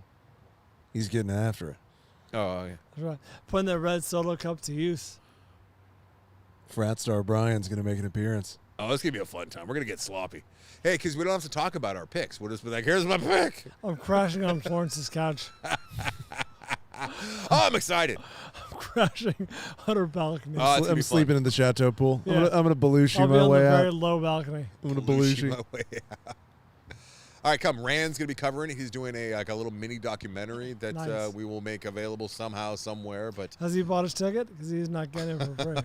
Rand, that is his payment, is VIP access, which he's not going to be just enjoying himself in the VIP room. He's going to be shadowing us and doing a little over the shoulder. Something like that. Come be a part of Loveline of the Film Vault lore and the history that is a Film Vault That's right. For the future. Like, Be a part of it. be a part of the big night. So come on down. Look for the links in the show notes here for the tickets. We're keeping it Are we down going to to have earth. to cut anyone off? Drink wise. Yeah. That's not our job. I think you're looking at That's two a of good them. point. We're going to be doing the pre-show in the same room that we did the after party for groupers. So I'm sure there's going to be some Sweet. crossover, some people that were there for the after party and groupers at the Chinese theaters Nice. upstairs. But yeah, whether it's the VIP is really for the drinkers and the people who want to really like hang out and kibitz. Sure. If you want just the show experience, and also we're all going to be hanging out afterwards, I'm sure. $25. Come on down, and then $40 See you there gets you August 4th. get you all the merch that we have put together. I'm telling you, our margins are not high at all on that. We're making a little bit, not a lot. We like the idea that the Film Vault logo is going to be out there in the world. So That's right. Oh, and you'll get compliments. and we might make it available to people beyond the people that are coming to the live show, but probably as of right now, no. You have to, Certainly not in the immediate. and not for the same price. Yeah. It's a good point. All right. All right, want to talk vacations? Stock vacations. Yeah, I got. Vacations. I'm going to Belize in like 2 weeks. The wife Nice. is. I'm kind of like a caretaker in my role, and this is totally true. Like, I'm like, honey, I'm not in a position to be going to Belize again. We went a few years You ago. got houses to sell? I got houses to sell. I got shows to. I got movies to be. I got a movie to make. I've been working on the movie, and I don't like the idea of. I'll be working on the movie in Belize for sure. I can bring my laptop. It's just quiet work in the corner, just logging footage. Really boring work, but I get to like be staring at the Born to Act classes, which is really fun. So I'm fine with it. But yeah, there's a lot of work to be done on that documentary that continues daily. But she's like, no, here's the thing. My dad is getting up there, which he is, and he needs a lot of like assistance. And I have a lot of experience with giving assistance. Sure. So she wants to bring her mom and her dad to Belize because we had such a great time there a few years ago. So she is renting a house, and Atticus, Jillian, and I, and her mom and dad are all going to Belize, and I'm going to be the one in charge of making sure that her dad gets from point A to point B safe. You're the Good for cabana you. boy. Yeah, I'm the cabana boy. Honorable work. A lot, yeah. And then her dad always, like, as we're walking along, he gets a little awkward, doesn't know what to say, so he just says, "You're a good man. You're a good man." And then I say, "No, Mark, I'm a great man." And then he says, "Yes, you're a great man." It's pretty good. It's a good little pattern you guys have. Yeah, it's a good back and forth. But no, we did something similar last summer in Acamal, Mexico. It was great, and it's just you gotta get the family together and just have it's just a few days because like those memories, like they're just the best. Like it's the best part of our lives is looking back and remembering. Like, you just got back. Like it's the best part of your like having those memories is just it gives you solace throughout the day. It's the best. Yeah. Well, leads us nice into our topic. That said, my vacations aren't always very smooth as far as my list goes. Yes, my I don't think they're vacation ever is smooth. very. No. It'd be weird to have a movie where it's just a smooth vacation. What's that? It'd be weird to have a movie where it's just like a movie about like a nice smooth vacation. No drama. Yeah, isn't that like Eat, Pray, Love? Or YouTube videos. Karana loves those. Things Eat, just Pray, go Love. well. I've never seen Eat, Pray, Love. What are you talking about? I know you're familiar, I assume. I've heard of it. No, I could have gone down a real dark path, and old Anderson probably would have. And I don't know if you did, but like I had a whole list, like 10 strong, of just sure the vacation was the inciting incident, but things did not go. Well, we did an episode years ago, Tough by Bad Vacations. Okay. So I tried to vary my list from that. Like I was gonna say, the impossible. You put It that was on there? my list at a point, yeah. And I'm like, what am I doing? This is supposed to be nice. You're on vacation. What am I doing? The impossible is a vacation. That was the inciting incident. But also, if we were to title this accurately, it would be top 5 vacation themed movies or whatever, without naming a Chevy Chase vacation movie, right? Sure. Yeah, mine are. I actually, outside of one, mine are all older films. 30. No, way more than that. Yeah, dating back quite a bit. Oh, you got movies to date? All right, let's go. Yeah. Let's hear your list. Number 5 is the one that's recent, the only one. And there are also films, for the most part, that are underrepresented on the film vault, such as, number 5 for me, Force Majeure. Oh, good one. Force Majeure. Good one, bro. I 2014 didn't like that film, movie much, but good one. directed by Ruben Alston. I don't even know that I liked the movie that much, but it is a vacation-themed movie. It is. Vacation is crucial to the plot, and there is standard Rupert Ostland awkwardness that ensues. This is a ski vacation, Anderson. They go to a chalet, and a natural disaster occurs, almost. Almost. There is a would-be. Have you seen this, Avery? I have not. I need You're not to. missing much.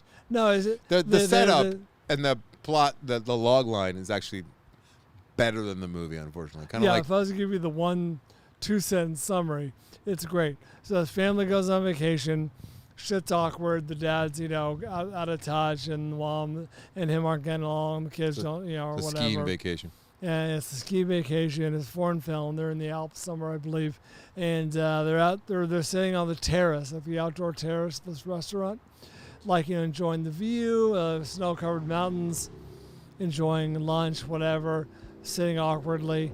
And all of a sudden, on a nearby mountain, avalanche. And the snow starts coming down. And, they're looking in the distance, is that avalanche over there? Starts to get closer. Avalanche getting kind of close. Starts to get even closer. People start to freak out. Dad springs up from his seat, bolts. And then the avalanche ends up being a very minor thing that covers them in a People start dusting of chuckling snow. uncomfortably. And so he's got to kind of meekly make his way back to the table and be like, "Hey, What are you gonna do? He showed his true colors in a moment that mattered, and I love that setup. And it goes back to what I'm always like with Alive, that movie Alive, like the captain of the rugby team ends up being one of the biggest pabs out there when things actually matter, right? Yep. And the dad exposed himself as being a weenie and not really Yeah. there for his family and there for himself. And then they have the rest of the movie and the rest of the vacation to deal with this, which is Love a it. great setup. It's a great setup. The payoff is a little meandering, but the setup is great. It's fun to describe this would-be avalanche, and the dad's like, "So long," and the mom, and the kids are just cowering, and then he comes back all sheepish, like, "Wow, that was crazy." He's like, "You fucking left me." And they remade it, and the remake might even be better than the. With Will Ferrell? And Julia Louis-Dreyfus. Yeah, I don't think I ever saw it. I wonder if that's better. I don't know. think. I know I never I saw it. tend not to watch remakes. I wanted to really like Force Majeure. It definitely had some moments, but for the most part, it was just kind of meh. For me, it might have been great. People might have For loved it. me, For me, it just didn't. It didn't quite land. All right, for me, my number 5 is a movie. I think it's come up once before. It's a movie that I quite enjoyed. A lot of twists, a lot of turns, a lot of action. Great fucking cast. All these years later, you really see that. But it's A Perfect Getaway. 2009's A Perfect Getaway. Can you help me, Avery, with these? Because I don't have my phone set up and I'm recall far this. from my yes. Have we computer. seen Just this? watch to see where this might be streaming, because I think a lot of people would enjoy this. This takes place in the beautiful backdrop that is Hawaii. I believe it's Kauai, actually, that they're at. So you definitely get those island vibes. You get the sense of Hawaii. You feel like you're on vacation with these couples. There's a couple different couples, and they are made up of Mila Jovovich, Steve Zahn. Those are the leads. Then you got Timothy Oliphant, Can you Katie assign this to me? Keely Sanchez, I don't think so, Marley Shelton, and Chris Hemsworth. All are the leads in this movie. Beautiful people.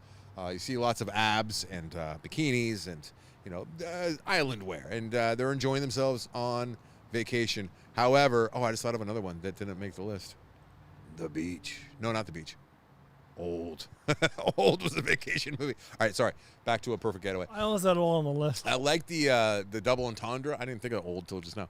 I like the double entendre of The Perfect Getaway. Ultimately, what the title is, and a lot of action, a lot of thrill, and just a well executed movie. It's only 6.5 on IMDb. I never really found an audience, but I really like that movie.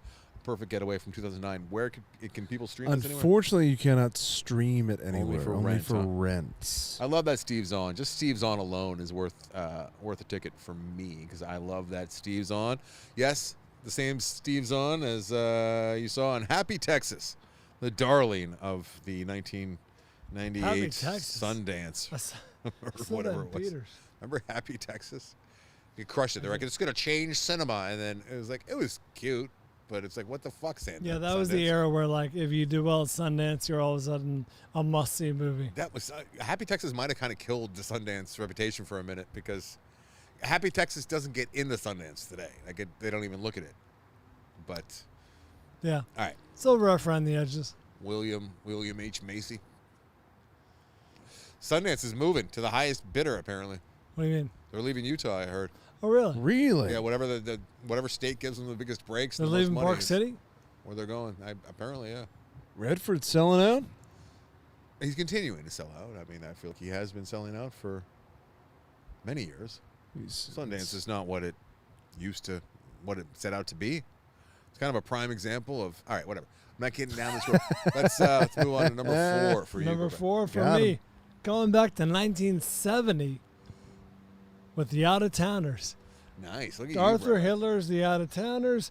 I do not think this is a movie that holds up quite as well. I think some people of an older generation who saw it when they were younger think this is hilarious. It's a little silly, but it definitely has Curb Your Enthusiasm, sort of Larry David undertones. What's his face? Lemon. Jack Lemmon is very crotchety for being not that old a man at this point in his life, but he is very ornery and doesn't like a lot of things. And he is, I believe, from Ohio. He and his wife take a trip to New York, and they encounter all the big city problems that you would imagine. This could stand to be remade, I would say. I know that's blasphemy for some people, but The Out-of-Towner has a great concept and some great performances and could stand a little refresh. I want to say that we were assigned this, but it's not showing up on my list. So unless I'm just not good at list keeping, which Did sometimes I I'm not. send it to you?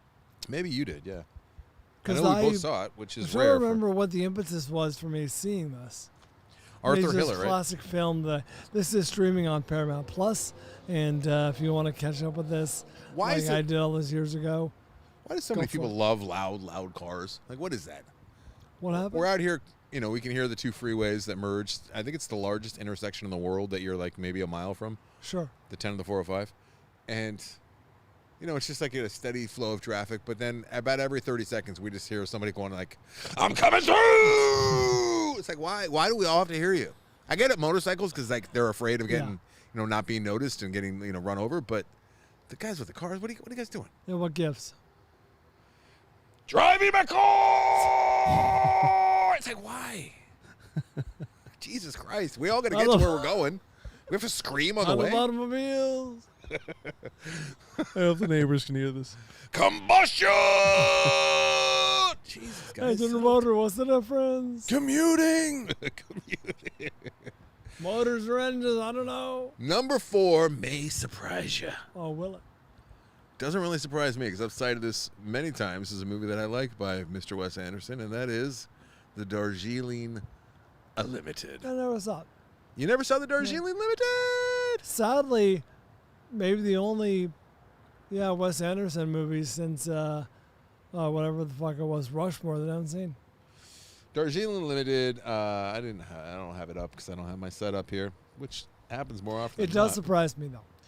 So Darjeeling Limited is about 3 brothers who decide to take a trip to India to kind of, find themselves and deal with the loss of their father. It opens up with the funeral of their father from a year before, and then the 3 brothers, Owen Wilson played Francis, Adrian Brody plays Peter, and then Jason Schwartzman, of course, plays Jack, because you can't have a proper Wes Anderson movie without Schwartzman and Wilson.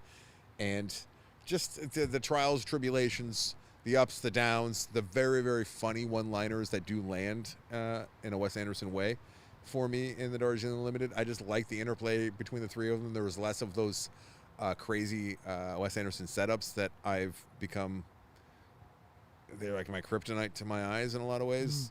It's just it's too much. It's too much in a lot of his movies. We've ad nauseum talked about our displeasure with his style, how it's taxing on us. Have you mentioned it? We're not smart enough to access it. This is obviously one of his dumber movies because I'm able to access it. Sure. And it's enjoyable. In fact, I would like to watch Darjeeling Unlimited again. Maybe we watch it as a watch along. Maybe you can enjoy it. Even I don't know if that's the best way to watch it, but perhaps it is. It's rapid fire. There's a lot going on. Might be too much to follow for the first time. But it all takes place for the most part. Obviously they disembark, they get off the train, but most of the movie takes place on the actual train, the Darjeeling Limited, and it's my number 4 vacation movie. All right. And while it's not a tropical vacation, it is Don't three have to. brothers who a lot of the time on vacation, at least people who like to travel and without sounding like bougie or highfalutin, like some of my best times on vacation and traveling and seeing the world has been very uncomfortable. And still one of my favorite moments in my travels with my wife was when we were on a train and we were in a sleeper car. And I knew this for weeks, maybe months before it happened.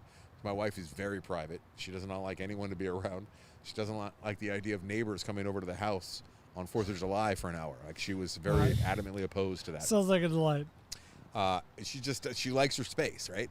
And I knew that when we were traveling across Europe a year before Atticus was born, that we were going to be on a train and we are going to have to sleep on that train. I think it was from Paris to Venice, and that we had to be in a sleeper car, and that we were going to be sharing it with another family. And I knew that she was going to be very upset. And she was very upset. And I still think back to that, and it was very uncomfortable. And it was this German family, and they were very snory and loud. And we tried to go to our other car, and there was like some French people in there that were very mad at us because we had luggage. You have too much luggage. You have sweat. You cannot be in here. So they went to go to a different part of the train. I think of all this very fondly. And Darjeeling Unlimited definitely has good sides and bad sides to the vacation. That's not bad. Hey, between your wife's avoidance of human contact and her very particular dietary habits, are you married to an autistic 7-year-old? She might be. Jillian might be a little autistic. That's for sure. I don't know if she'd be mad if I said that, but no. I love my wife. She's very nice. One of the most unique. Like, I have so much respect and love and admiration for my wife. I've never met anyone like her. She just knows what she likes, and she doesn't want to go beyond that. And like, she knows what her comfort zone is, and she's like, "This is what I like. Let's just keep it here. Like, why do we have to expand?" But she likes to expand the world, and like, true. She's either she wants to go 0 miles an hour if we're like in our home. Like her favorite place is just in her spot in her room. Like, she's like, I've seen the neighborhood. I know what's going on. Like, I don't need to go out and explore. But if we're out on vacation or like in a different country, like, she's 100 miles an hour. Like, she's doing like crazy like tours, and like she did ATM in I think it was Belize, where like she had to like spelunk and something I couldn't even do. Like, my back is like so broken that I want to be able to get through this small little space in this crevasse to be able to go down and see where there's still skeletons down there from the sacrifices they did like 200 years ago. Like, she does all that shit. She can't wait. Like, she's up at 4 a.m. to do it. Wow. But here, she's just like, no, I don't need the neighbors. She's an enigma. She really is. I don't need to eat a pretzel with these next door neighbors. But you've met her, right? Atticus. You've met her, Avery, and she's like lovely, right? She's delightful. What are you gonna say? Yeah. Agreed. All right, that's my my number. turn. I don't know how we got there. Hopefully, Jillian never hears I it. realize now that none of mine, bullshit. Go ahead. none of my top 5 are tropical vacations, like you said. Oh, you got to have the tropicals, Brian. None. You have to. Oh, one takes place in and near the water. That's saved for another time. Actually, no, there's one else that takes place in and near the water. Going back to 1981 for On Golden Pond. Oh. On Golden Pond. Summer vacation. Oh, so wistful. So romantic. They're summering on Golden Pond. What's that? They're Shit. summering. That's Fucking right. bullshit. Summering at the You lake old house. poop. You old poop. Bullshit. You old poop. You old poop.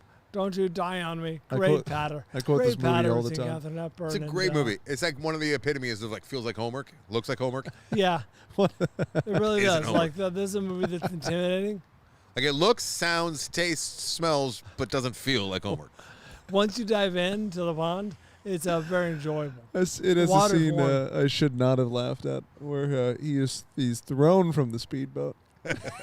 And just his sad old man whimpering. Delight is really. I'm gonna try and watch this in Belize. It really family. tickled me. Oh, it's Very good. enjoyable on Golden Pond. Directed by He's thrown so Well, far from the boat. Mark Rydell. This is why I don't do it. Oh, and he's got the old man tears going. I feel like they really nailed the father-daughter relationship, the estranged And I relationship. appreciated the Dabney Coleman character wasn't a buffoon. You're As like the son-in-law, like he could have been like one-dimensional buffoon, but he wasn't like that. I mean, he was at first, and then there was reveals and whatnot. But Yeah, he has some depth. yeah, I liked like when he was by himself. Oh, it's uncomfortable when he's by himself with them, and he's like, Oh, "Look, man. here's the deal." Ugh. Yeah, I love those moments, though. yeah. It was a really Great. real movie because they were playing themselves to an extent as well with the father-daughter and all right, It was effective stunt casting. very effective stunt casting. They don't make movies like that anymore, do they? No. All right, we're gonna coming up next. Did Anderson? I didn't do my number Anderson three do his yet. Oh, number you're going three? after me. I'm not going to spend a lot of time on this one, but this is a movie where doing the research this week, I realized that I need to rewatch Palm Springs probably pretty soon because that's Sure. a great fucking movie. Oh, I haven't seen it. I love to see Palm it. Springs. Palm Hey, Springs you'd like it. is a vacation movie. It's a destination wedding movie in Palm Springs, and it's Groundhog Day in Palm Springs, which works. And The subplot J.K. Simmons is so fun. yeah, that is fantastic. That's you'll see that in the trailer too. So Brian's not giving anything, not too much away. But Hey, Shipbird. Palm Springs is a movie that should be enjoyed by everyone, and you feel like you really get a good sense of Palm Springs and the desert life in all of the days that they continue to experience. Also, am I day after right day. in saying that It's a time loop movie. feels like a movie you shouldn't enjoy? Like it's kind of a rip-off and it's kind of one note or whatever, but no, it's actually pretty good. It's very original in a lot of ways. But yeah, it's Andy Samberg and Kristen Milotti. Kristen Milotti. Stewart. Yeah. Not Kristen Wiig, Stewart. It's Kristen. I hope I'm saying Milotti right. Chenoweth. Kristen Milotti. Kristen Melody. Milotti.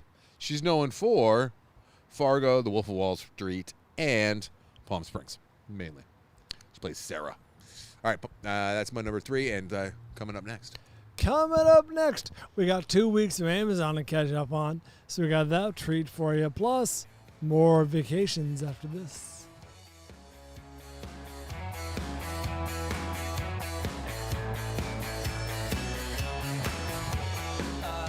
Yeah. What happened? I'm looking. 2 weeks worth to go over here. I want to make sure I pay proper tribute to the listeners who have continued to support the show. Thank you guys for tapping the banner, tapping the link over at AndersonandBryan.com. Clear my throat. Get nice and ready for y'all. All right, here we go. Things purchased on the Amazon link over there at AndersonandBryan.com include a Makita 36-volt power head as well as a Makita cultivator attachment. Acco Ho-Ho. That is quite the name. ACCO-HOHO. Acco Ho-Ho. Farmhouse storage cabinet. Lego Ideas Hocus Pocus, the Sanderson Sisters cottage building set. I am baffled as how that movie became so popular over the years, but here we are. Thank you for tapping the link and supporting the show with your Lego set. Nespresso Virtuo espresso machine. 2 customized shirts for men. Does not say what they were customized to say, but enjoy. Cressy roller dry scuba bag. A Mauki karaoke machine. Harpa Babygate. Samsung Galaxy Tab Android tablet. Western Digital 8TB internal hard drive and a Western Digital 5TB external hard drive. Seagate Portable 5TB external hard drive was also purchased. Homcom Portable air conditioner. Starkline electric fence. fellow stag electric gooseneck kettle, right? 500 Propel powder packets. Good luck with those. That's well over your supply. Asics men's running shoes, Casio G-Shock watch, Kenmore backless upright vacuum, Pack PAZ radio replacement interface, Hyde Lane 1000 thread counts sheet set, 2, count them 2, Amazon Fire 10 kids tablets, all-weather floor mats for Hyundai Santa Fe, leg cramps defense organic pills, Amazon e-gift card, happy birthday cupcake, and happy birthday whoever got the gift card, Roku Ultra, and New Balance men's walking shoes, Fitbit Inspire 3 fitness tracker, Solar water pump, and finally, Naked Brand whey protein powder. Nailed it. Was that close? Kinda. You weren't that You know far what? off. For not having headphones, I'll take it. You'll take a lot of things. You love taking things. Oh, you can't hear me. I'm done. Yeah, I know, but you can't hear me. I can't hear you at all. Here are the members that were click through. This is the last time I talked to Joe. Not 1, not 2, not 3, but 4 people got that hundreds of beavers, despite the warnings that I gave. I talked to one of those The people. lucky ones. Talked to one of those people who clicked through. He made it click through. I don't know if he did or not. He rented it.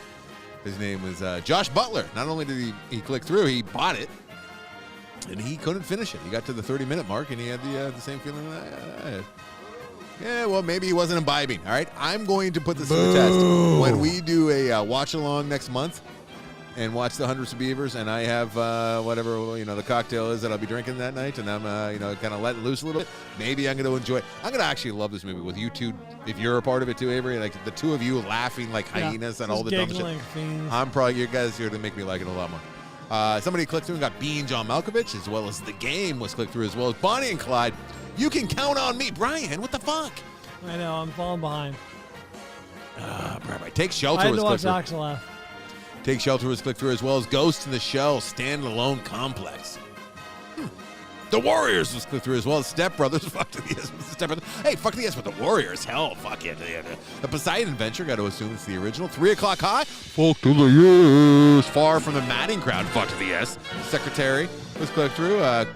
Kablooey, A Quiet Place, Grease, Imaginary, Transition, The Last Stop in Yuma County.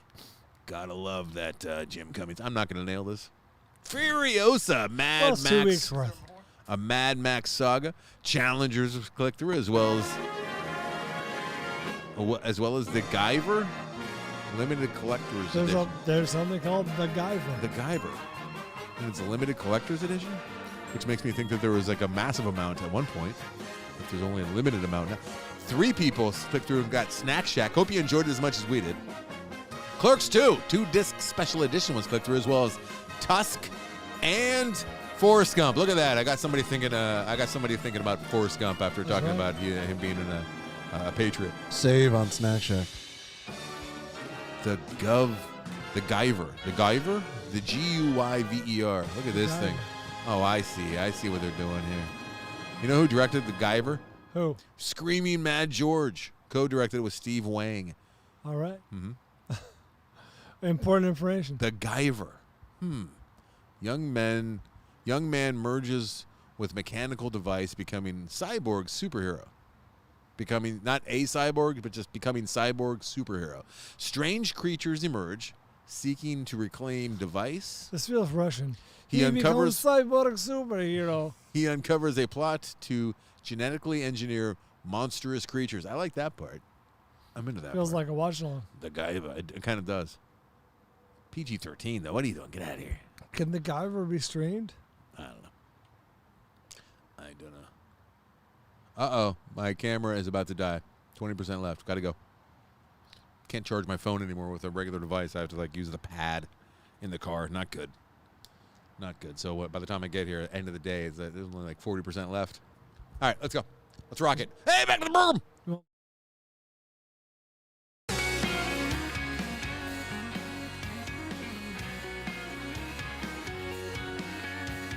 yeah, we're back.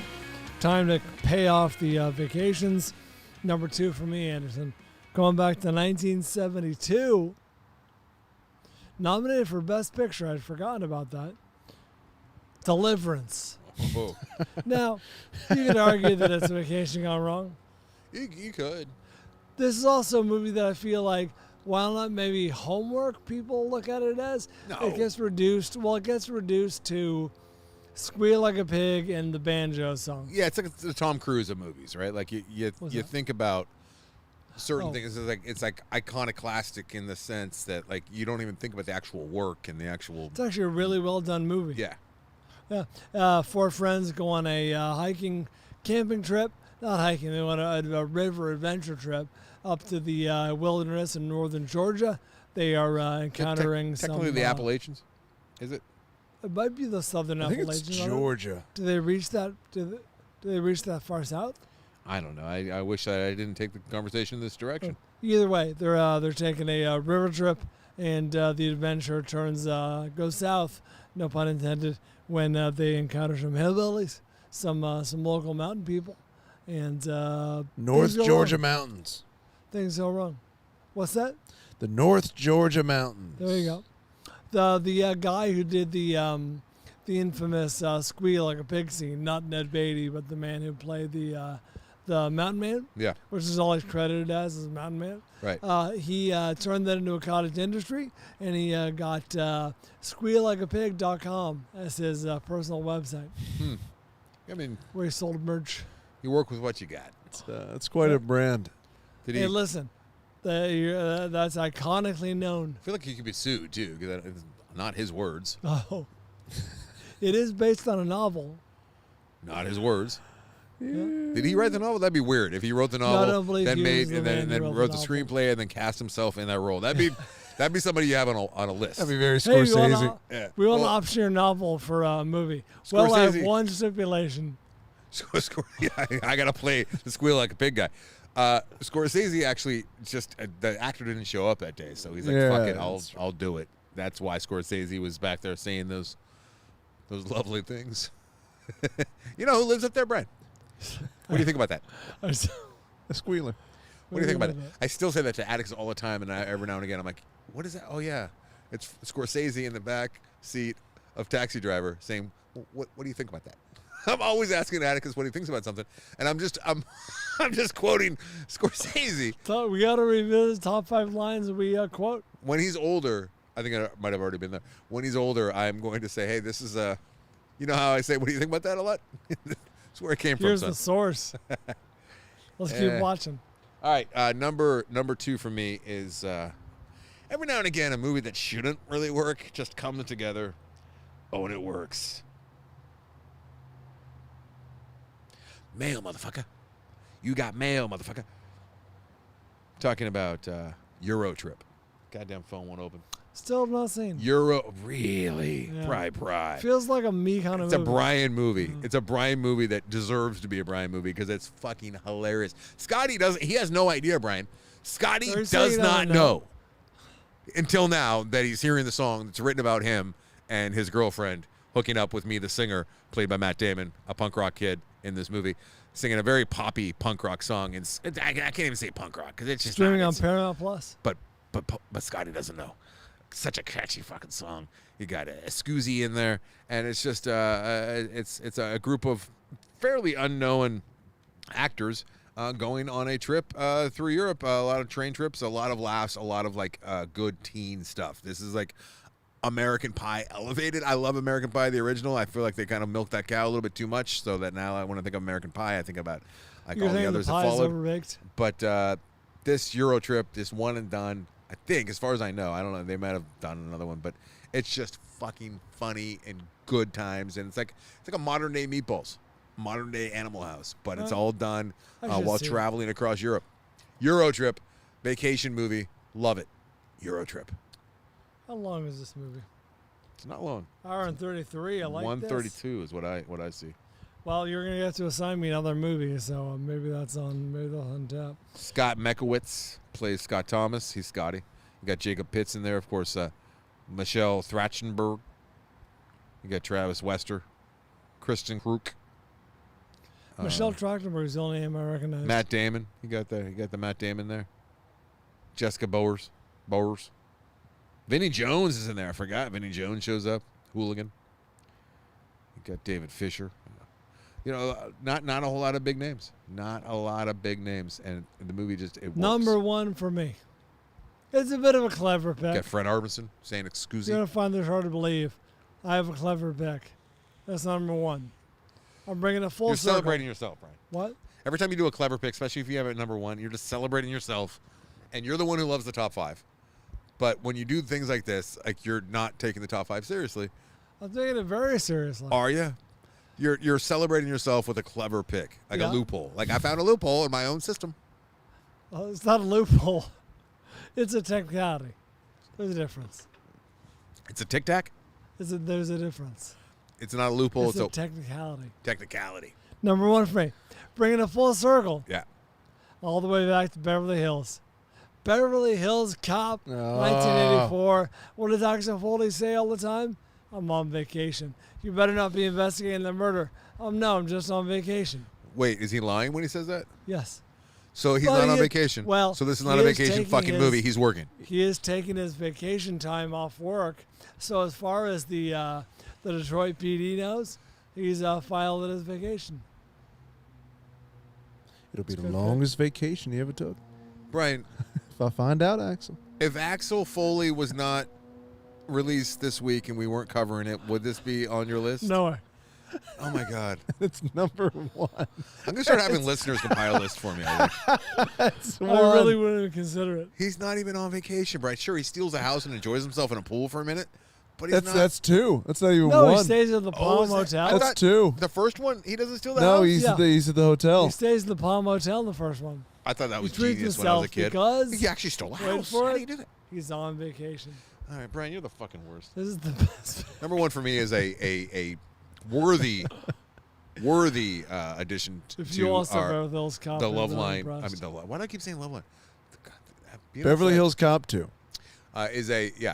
Beverly Hills Cop 2 is my number one. It's where he steals a house and he's on vacation in the house. If you had No, the balls to go with Beverly Hills Cop 3, Blue Crush. No. the surfing movie, Blue Crush is also Renzo. It's worthy of an also Renzo. It's a good vacation movie. No, I'm going Forgetting Sarah Marshall. It has everything you need. It's got rom-com. It's got drama. It's got sex. It's got heartbreak. It's It's got, got tropical backdrop. You feel like you're on fucking vacation with that It's got poor a sad penis. sack.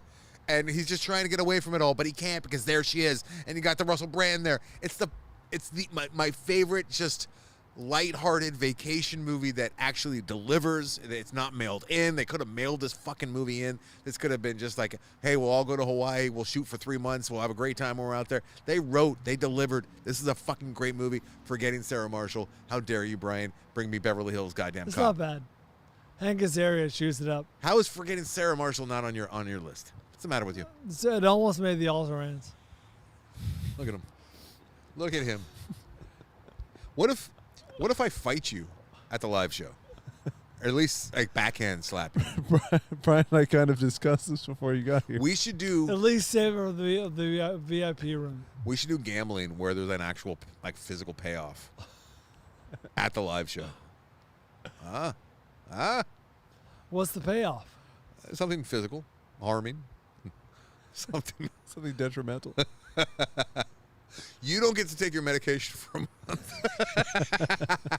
Wow. and I can't drink for a Anderson month. has to take the medication. Oh, I for have a to, month. oh Oh, yeah! you took my chemo. I got to You take gotta your take my chemo for a chemo. month. It's not What a bad. stunt. You know what? If we didn't have kids and we were jackasses and you were a YOLO type of guy, that's something we would do. We can still do it. Yeah, we can't. We won't. What's the Daddy, list of why are things? you all yellow and lethargic? Daddy, why are you Why are you bald? jaundiced? Why are you balding, Why Daddy? haven't you- I lost a Daddy, bet. I'm What on happened to your chemo. eyebrows? Can you imagine? You know what? It would get a lot of press for the show probably. Like, have you heard this horrific show? One man is like about to die. The other man is probably going to die too. Making a mockery. A mockery. Is it a stunt show? No, it's from movies. No, yeah. They have talked about Jackass, but they are not that show by any. Farthest from it. All right. Listener list. All right, what's theirs? Compiled by the Goose. Number 5 is European Vacation. Nope. Number 4. That's the worst of the series. Oh, look, kids, Big Ben. That's funny. I like that part. I think about that part a lot. Number 4 is The Way, Way Back. What? No, guys, come on. That did not deliver. Interesting. Number 3, Forgetting Sarah Marshall. What is that? I'm bringing that joke back. There was a listener that hated that joke so much. I could be my number 1 and then it'd be on the listener list. I'm like, I'm sorry, I'm not familiar with that movie. Such a dumb joke. Someone's like, I hate when you do that. Yeah. What is that? I like it quite a bit. Not familiar with this Marshall? It's very good and it's very dumb. Bringing it back. What is that? Who is that? Number 2, Vacation. All right, we're getting better. I mean, if we're going to have Vacation on the list, it has to be number 1, right? Sure. And number 1 is The Great Outdoors. Oh, didn't see that coming. I have not seen that since I was Well, very young. It's a tie with Beverly Hills Cop. Fucking Now Brian. we're talking. Brian. He's not on even on vacation. fucking vacation. He's Yes, not. he used his vacation. He's lying. He's saying he's on vacation. Hey, as far as the payroll department is concerned, it's vacation days. It's not even number 5. You put it at number 1. Well, look at him. He's holding up his 1. Brian. Ask Victor Mainland. Oh, You know what I realized the other day, and I thought of you, and I laughed. What is a woman? It is something that's literally impossible to be. That's the definition. Literally. I got the definition of what is a woman. It's literally impossible. It's something that's literally impossible to be. It's a question that's literally impossible to answer. All right, let's go. All right. Oh, fuck, gambling. I think I'm looking at like 7 or 8 losses in a row. Brian, You would be trading at the All-Star break. yeah, you're I'm a seller. You're You're a a seller. seller. All right, what are we All doing? right, pay it off. God damn it. We gambled on Despicable Me 4. Why did we not do MaXXXine? Avery, that's you. Well, because I had to know. Anderson guessed 56, Bryan 59. With 110 reviews, the actual Rotten Tomato score is 54. Son of a bitch. Making I'm Anderson the losing winner. by like 5 points every time. Euro This trip. This is brutal. You're not Right. good enough to watch. You can count on me. You probably want to get it anyways. Oh, you think so? Yeah, it's above you. It's over Better your head. safe than sorry then. So watch Euro Trip. You're gonna love it. Can do. You're gonna love it. I already love it. All right, what are we gambling on? This week, we're gambling on the much anticipated Long Legs. No, I don't know what that is. It's got a very robust ad campaign. Horror movie horror with film. Nicolas Cage. Long Oh, Legs. is he a serial killer? Yes. Okay, I'm vaguely familiar. Let me look it up real quick and we'll go. The legs are long. Not to be confused with Daddy Long. What are you looking up? I mean, you made a little joke like, let me look it up real quick. And then you continued the Yeah. joke and I have continued to nothing. stare at your screen intently, and your fingers were moving. I'm hoping On- the answer just shows up. I am drawing dead on this. I have no idea. All right, I got a I have number. not seen a trailer. I don't know anything about this movie. It's supposed to be terrifying, allegedly. One of the scariest movies made in the last few years. You got a number? Sure. All right. So do I. On 3? Sure. 1, 2, 83. 75. Okay. Anderson gets 83. Bryan 75. 99. I should probably get the update. Let's see. Long legs. Let's see. Come on, stems. internet. Come on, Got some internet. nice stems. That was the first thing we heard when we pulled into a gas station right on the other side of the border of Utah when we were on a road trip, Jillian and I. And I left her in the car, and I came back out from a convenience store, and I just heard somebody saying, "He got some nice stems." And it was a man in Utah, of all places, just staring at Jillian's legs that were, like, up in the dash. And I'm like, that's not the first thing I expected to experience in Utah, but There there we it go. is. He had this wicked smile. That man is not a Mormon. I do not like that, Jack Mormon. Do we have a score? Andy gets 83. Bryan 75. With 50 reviews, the current Rotten Tomatoes score is 94%. Fuck you. It's early, buddy. It's early. God. But Long legs. It's taking chances. This is so brutal. It's pushing envelopes. And it's going to score high. And your legs will be long. And Nick Cage, if he's in something that's not, he's either in something that's really awful or something that's okay, and the critics seem to give him a pass That's when brutal. it's okay. Look at their love and admiration for Pig. Settle down, everyone. If it drops by 10 points, you still win handily. Yeah, you're fucked. Well, you get to watch your look. We're all Brian takes solace in the fact that we're all winning. This is When I so win. brutal. All right. So, and the world what? We're all winning when I win because I'm not Well, watching good. I feel better then. fucking Just Friends 2. I'm giving the. And you don't pay off your fucking gamble, your bets half the time anyway, so it's like a push. I pay off every time except Yeah. this one time. Took a long time with Cider House. I feel like you still owe me one. That's true. I owe you one. I owe you the Skid Row Marathon. Oh, that's right. When I found out that my wife had to watch that for work, I'm like, I'm not watching. Even though it had already been assigned? It's like academic. Had it already been assigned at that point? I found out later, I think. Yeah. All right, Because let's get that'd out be of a here. real dick move. You're like, yeah, that's film that you have to watch that I'm assigned. Not going to do it. Well, no, I just decided not to watch it. I just thought about it short and not that hard. And like, nah, I'm not watching Skid Row. I'll watch it one day for you, okay? Short and not that hard. I thought about it not very long and not too hard. That's true. That's true. I didn't even give it the satisfaction of thinking about it long and hard. Listener art. Thought about it briefly and softly. Oh, David, go like this. Good stuff, man. You like the listener art. Snack Shack. Are people liking the Snack Shack? Because I'm not hearing about it in the Fanflickssions. It feels like this is a very effortless meld of our faces with the actual actors' faces. Like, that's not your nose. And that's not my nose. I think that's my nose. Brian looks good with hair. Thank you. It's been a long time. He looks a little like John Oliver. He does. He looks like dreamy John Oliver. And the girl's just a girl, right? No, it's. Yeah. I think it's. Is it? Yeah, I believe so. Oh, that's Florence. I think it's Florence. Holy shit. That's Florence. That's Florence? Oh, wow. Who do I look like the kid from The Boys. A little bit, little Jack Quaid. Yeah.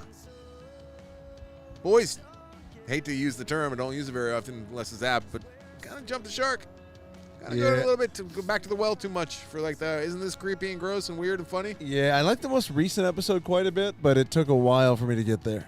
It was too much. It was too much with the I don't need to see vagina slime on a man's face. I don't need to see it. I like the boob reveal. That was interesting. I'm drawing a blank in the Poor boob. Jillian. She loves The, well, actually, she's the not loving nourishment. The nourishment. it. Oh yeah, I mean that was actually good. That was smart. I like that. That was clever. But yeah, for the most part, it's just like, what? How can we push? I'd like a taste. Would you like a taste of that? Really settle down there. All right, thanks, David. Good luck, excellent listener. I'm As not always. sexually attracted to you. This is not Appreciate happening. you. Oh, Thanks. but I will suckle. All right, pipe I down. will- Thanks, I will Josh suckle. Butler. I for picture assi- Brian suckling. All right, go ahead, Brian. Thank you, Josh Butler, for assigning us When Evil Lurks. If you want to be an assigner, head over to our Patreon right now. I need that Sign listener up. art. That would be good. He's got to be wearing the American flag cape too.